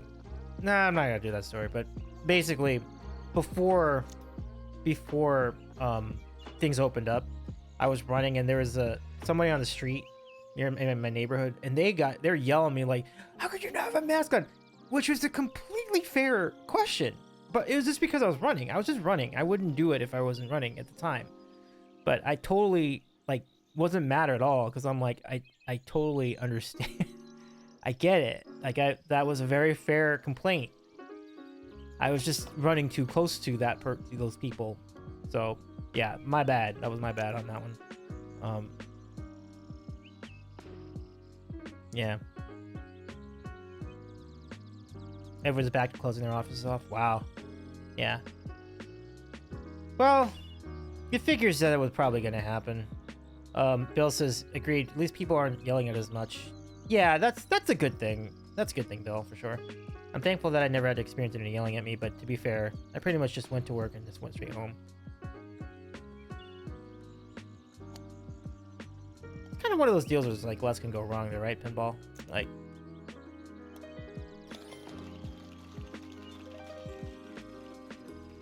Adi says, I don't mind. I get to have background videos on more. Yeah.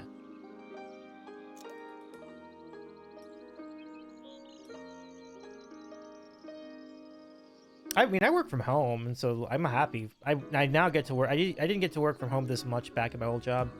I really love the job I have now for that specific reason. It's a lot more work, but I get so much more flexibility with my schedule this way.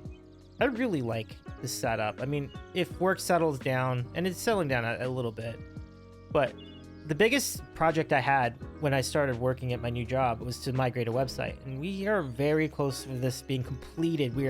It's completed, but the switch over of our URL to the site is scheduled to happen this week. So I'm really excited about it. A little nervous too, because I hope everything still works when all the traffic is going to the site. But we still have our old site on standby if it doesn't work right. But all in all, it's just really exciting. Like, it's really exciting to have.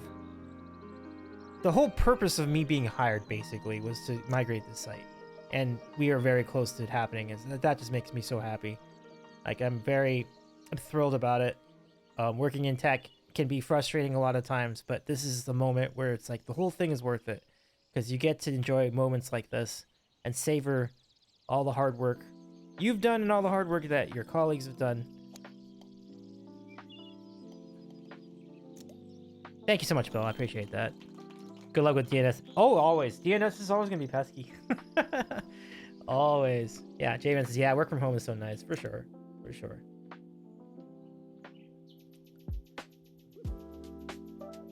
Bill says, in 2020, after the original lockdown was before vaccines, I was on 49 planes. Dude, that's crazy.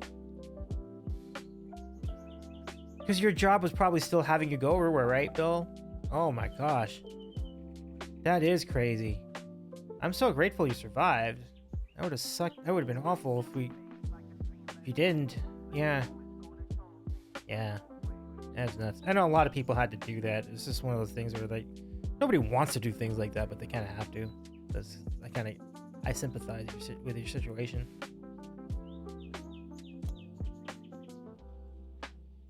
Another jump. Okay, that's good enough. Yeah, and much more so now. Yeah.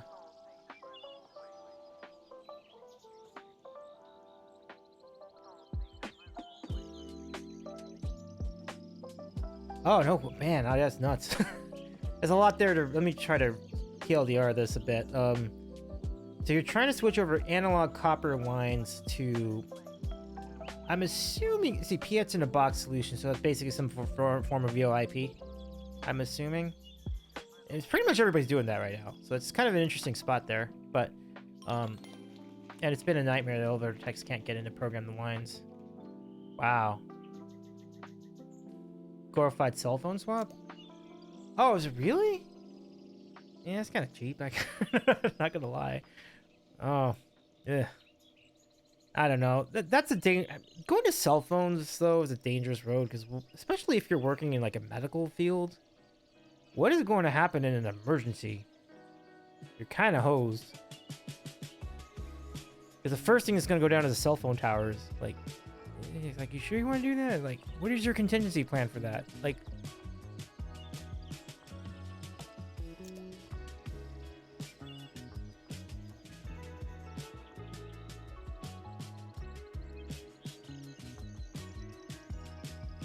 Yeah, Odyssey gets me here.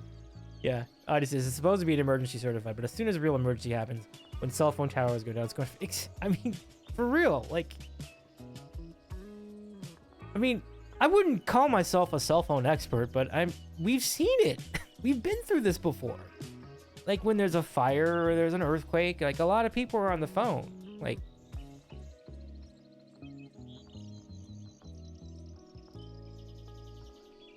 Odyssey's Japan show is glad I take the stairs everywhere.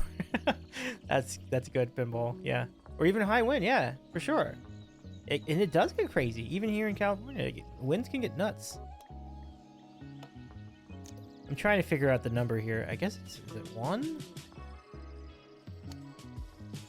Of course, that time the saw breaks it.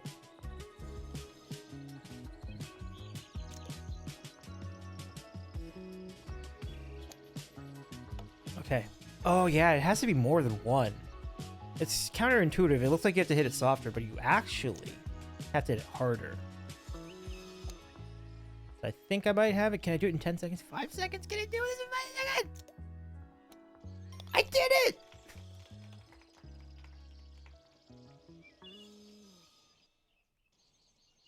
Yeah, only the copper lines worked. Wow, Adi. Yeah. Buzzer beater! Thank you so much for the nice save. Thank you, Jordy. By the way, GG, Jordy. Look at your score. Great score. It's really great. Okay, let's do like one more round, and then we'll do one more. If anybody else wants to jump in on this, you can. But we're gonna do one more map, and then after that, let's raid out. And I'm at the perfect spot. I mean, yeah, I kind of don't want to. This is a very special time in history right now. So I think I'm thinking like just something beyond chill. I think would be perfect tonight, and I think I got the spot. So make it happen.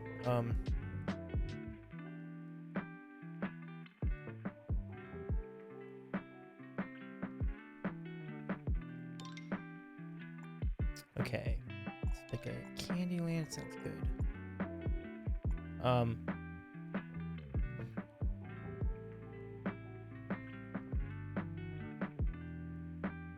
Pinball says I can hop in for one if it's not a totally crazy course.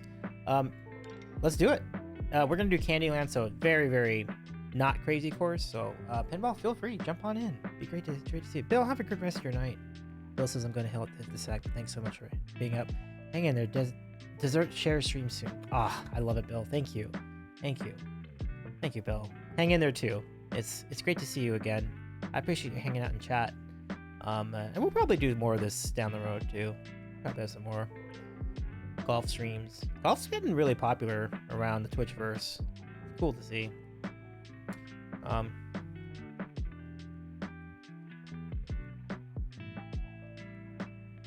I see the challenges there, Audie. Yeah. Tough spot. Tough spot. All right, Candyland, folks, to finish it out.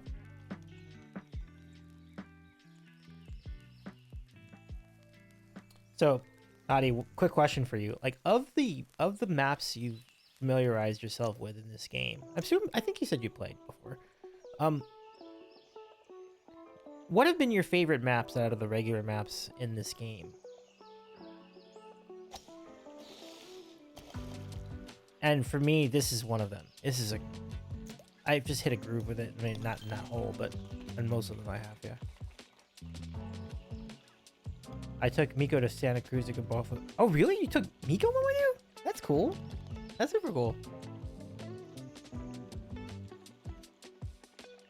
We play a lot of custom maps. Oh, that's true. That's cool. That's cool, yeah. We do too. We have a lot of custom workshop maps on this game, so... I mean, you can roll out those too, but just if you remember the regular ones, like, feel free to list out your favorites, and then yeah, like break down. You're free to break down the workshop maps too.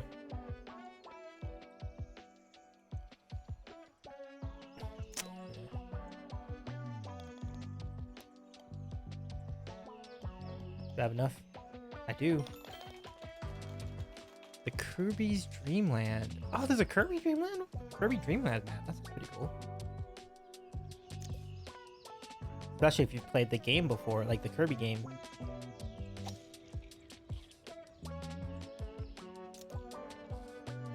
I saw someone get a hole in one on this hole. I don't know how they did it.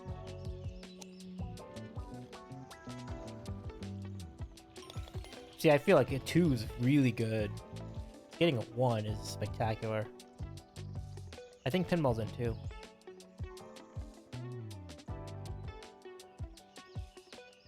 That was slick. Nice. Thank you, Gotti. Jordy says mine would have to be the worms. Just kidding. That is a hard one for me. Well, worms can be a favorite for content. I don't know. Probably less of a favorite to play, right, Jordy?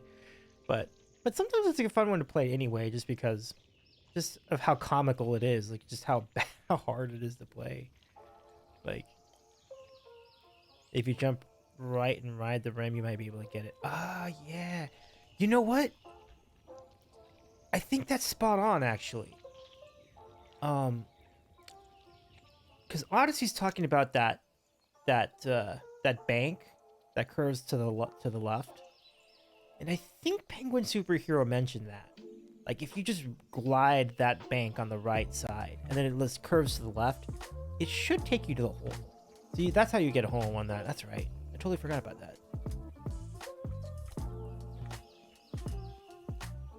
I hope this goes in. Yes, it does. Cool. I'll take that. Yeah. I think that would work, Audie. Next time I play that, I will give that a shot.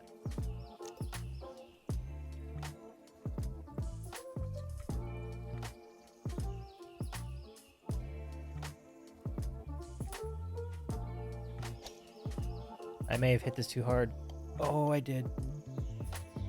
There's a little touch you need on the shot. I usually get this like 90% of the time, but sometimes I don't. And that was one of the don'ts. There we go. It's better.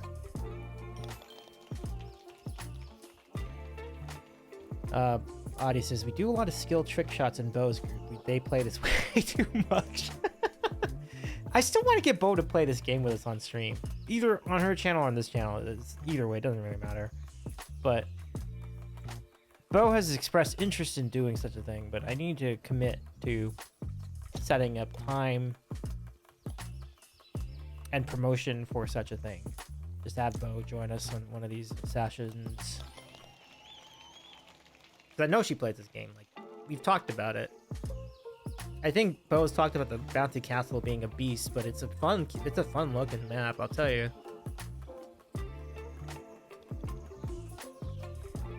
I've been trying to close the gap.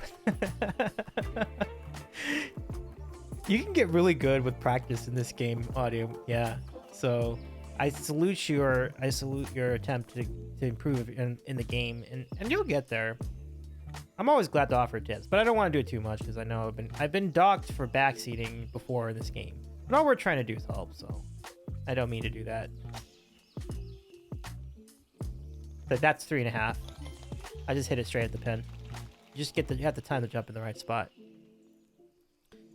So the two biggest factors to like getting these shots right is getting your position and getting your power. So here, sometimes you cheat. This is a cheat. This is 1.5. We're gonna aim for the other hole. If it gets, but you only get a short amount of time to hit the shot. So Jordy just did it. I'm gonna do it too. Boom. You get a little help with this because there's a little divot. Jamie says pinball is playing. Pinball is.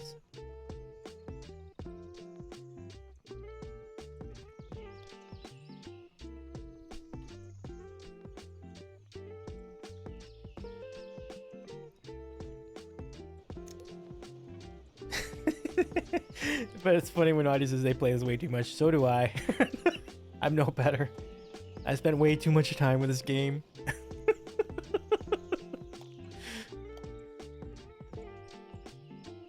Oh, dude, I didn't make it down there. Oh, man. So this could cost me a shot, or I could just go for this instead, which I think I will do. Dope. I needed, Okay, I mean, I don't necessarily have to hit it over that, but I could probably hit it over this. Yes. That almost hit. That was almost perfect.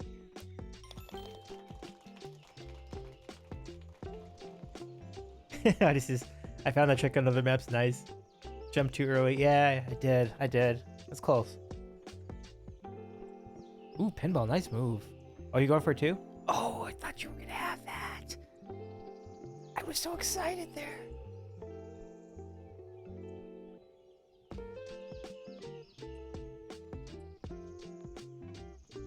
There we go. Nice. Good save, pinball. Jordy's doing wow. Jordy had a great score there.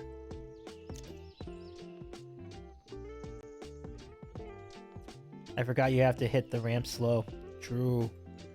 So this is my little trick for this one. I try to go left center field, so to speak, but it's a matter of pixels with this. Like you're 1 pixel off, and it just completely throws you off.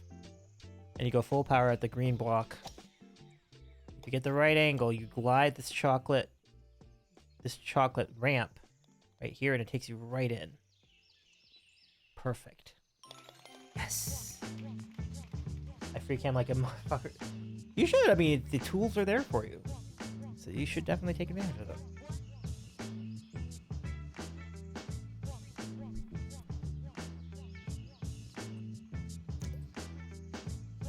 Okay, so this is just like 3, and I don't think you jump. Jordy kind of hit that. I think you got it just spot on there. I might have as well. Yes, I think I did. Yes, I did. All right, Jordy, nice shot too. You too. You're a boy with 1. And pinball lined up pretty well here. Nice. All right, cruising into the 12th hole. This winds up being a tricky map. This winds up being a tricky hole for me because I just want to get the right angle on this, and sometimes I'm too close, and sometimes I'm not. And then here you have to like, you just want to do that. You don't really want to get too fancy. I'm good with par, like, because I ended up going with par a lot. I end up missing this jump over here, like pinball's doing. Whoa, pinball! Look at that. That almost seemed like a hack. Nicely done. Beautiful. Or maybe it's just the way it was displaying it on my screen, but really good shot either way. Nicely done. Nicely done, Jordy.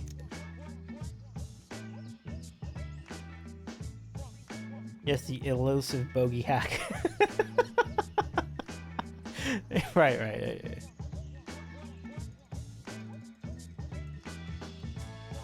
Listen to how many times this guy's saying what. It's like, I think Jamie wrote this song.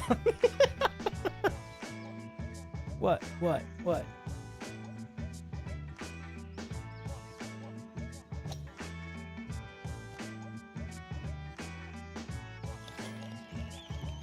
Spectator cam always lags. True. Oh, that's a great pit. Wow, what a great putt, Pinball. That was nice.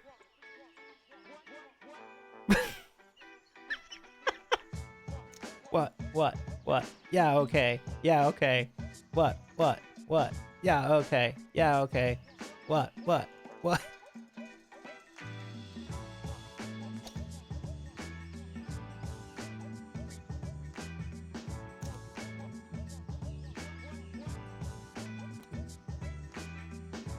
Woo! Yes!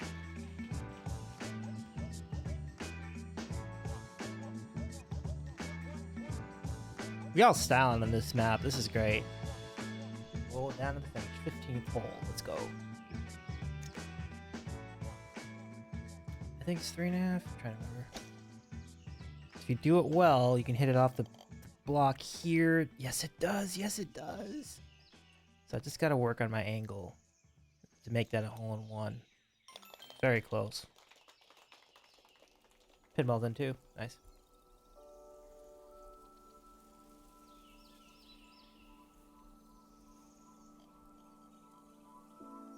See, I never knew about that red block off to the left until very recently.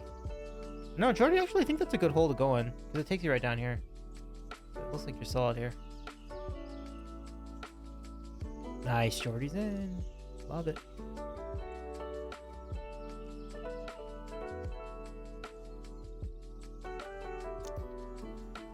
This is cool. Okay, so now we have this. By the way, thank you so much for just shout out to the entire West Coast tonight. All the West Coast peeps representing tonight. I'm grateful for you. Like, Bill's here, Pinball's here, Odyssey's here. Like, what a cool crowd we've had tonight. Jamie's representing the East Coast. Great to have Jamie here too. And we had King representing the central part of the country.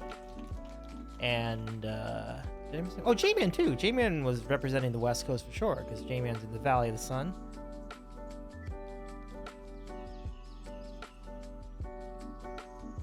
That was close. Yeah. Okay, so I just tap it here. So I need angles. And I can, yeah, it's pretty good. I don't know how hard I'm hitting it over here though. Yeah, this is tough for me to read that. I usually don't get a clear shot at it like this, so I guess 3. Yeah, 3 is good. 3.1, and this is just 2 into here. That is satisfying. That's pretty good, considering I missed one of the putts. Nice, Pinball. Only 6 hours from the beach. Okay, that's probably not much of a coast. But that's true. Alright.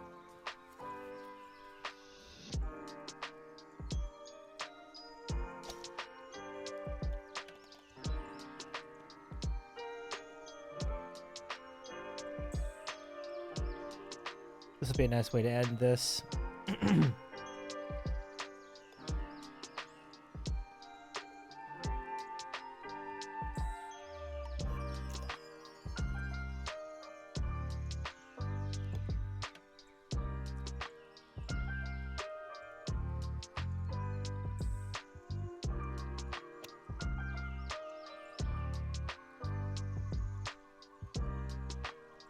Right here. I think you just go full power from here, don't we? Pretty sure of it. Just have to wait for the timing. Right there. That's it. Oh! I lagged a bit with the release. I should not have. Should have just released it when I had the chance. So my cue is the 2 balls coming in at simultaneous like that. No. There. That will work. Boom. But that's usually what I do. Is wait for the two balls to come in side by side. And when they come in simultaneously like that, that's when you let go. And then it usually just goes right to the hole. GG's pinball. GG Jordy.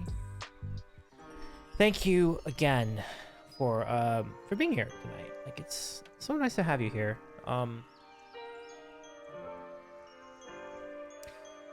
I think we're gonna continue this exploration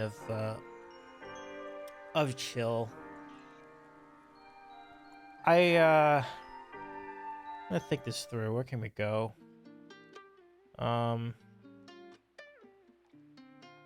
So I was thinking like turtles would be good tonight. Just go full on chill and just vibe and just kind of raid in and let the music carry us the rest of the night. So I think that's what we're gonna do. Thank you all so much. As I mentioned, tomorrow, if you're in the US, hang in there. We're gonna get through this. Get your votes in though. It's important. Get your voice heard. So it's very important. If you're not in the US, you're lucky. But it is what it is. We will find a way through all this. We've been through rough, tough things before. And just divest from media. I don't think it's the worst thing in the world. So yeah, if you're looking for me, I will eventually return to Discord and Twitch at some point later in the week, probably like maybe Wednesday or maybe Thursday, probably Thursday. So yeah. Well, thank you, Adi. Good to see you tonight. Shout to I Am Odyssey. Odyssey, thanks for chilling. But vote, yeah, vote for real. So there's Adi. Jordy says, don't forget to vote for Davey for more sandwiches. Thank you, Jordy. I will always endorse new sandwiches. There can never be too many. A super important swing vote has been made. Yeah, I hope that's. I mean, whether that's, but it's important. But I'm glad you made your swing vote for sure, J-Man. I don't actually have a read on where the scenario is there. It might be a sarcastic comment. It might be a legitimate comment. But either way, it's important. You know, even if you don't think it's gonna matter, it's still important because it still matters. Honestly, it really does. It sends a message, I think, which is just the most important thing. Davey, what is your first executive action as president of Sandwichville? I'm gonna ban circus peanuts. That's the first thing that comes to mind. Like, we will not even circus peanuts are done. We will never have circus peanuts again. we just can't. We can't. And I'm considering a motion with the council, Sandwichville Council, to put a moratorium on candy corn too. But I know some people like it, so maybe we can bring it out every once a year to just so that people have an opportunity to enjoy if they want to. But the rest of the time, we will protect the rest of the peoples from having to suffer through such atrocious candy. The candy that we deserve. Thank you so much. So those are my two actions. Realistic goals, but together we can build a better Sandwichville. Oh, AZ is close, not sarcastic, but still ridiculous that it works like that. Yeah, I hear that. I remember last time during the 2020 election, how nuts that got. Remember that? Like, people were like lining and clustering behind like one of the polling centers, and like it was the center of attention that night. That gets kind of wild, J-Man. But anyway, I am glad you were able to get your vote in. That's the most important thing. Adi says, my first executive action is bring back medicinal skiing whiskey. We've got ghosts in our blood and need to do something about it. There you go. I dig it. Well, with that being said, let's go hang out with... Let's go full on chill. We're gonna go to Turtles and Chill tonight, and we can continue that awesome eternal chill over there. Please give our friends a gander, and if you are inclined, please follow them. And the people who run that channel are incredible hearts. They're wonderful, kind souls. So I recommend going there whenever you feel a little off, or when you're distressed or anything else. Turtles and Chill will always come through, and they will for us again tonight. So, good night for now, everybody. Thank you again. It means a lot to have your companionship. I hopefully will be back. I'm gonna say Thursday. At this point, we're gonna shoot for Thursday. We'll come back with something, and then and then from there we'll see where the rest of our lives take us. But it was cool to do this tonight, and yeah, definitely super chill stream for sure. So y'all enjoy. I will too. Here's a raid call. Big time, by the way. Also, big time shout to King for his help with modding tonight. It's good to have Jamie here too, and Romo as well. And I think Tino's here too, right? Yeah, Tino's here as well. So really great to see you, our mod friends tonight. So copy the raid calls, whichever one's appropriate. Roll with it. Start the raid. You see it, Turtles and Chill. Jordy says Davey's always a fun 5. Thanks for the game. You're welcome, Jordy. Thank you for playing too. It was nice to have you play. You scored pretty well too. So GG's all around. Jordy and Pinball, thanks for joining in tonight. We'll see ya. Turtles and Chill. Good night, friends. Take care, my friends. Good to see you again.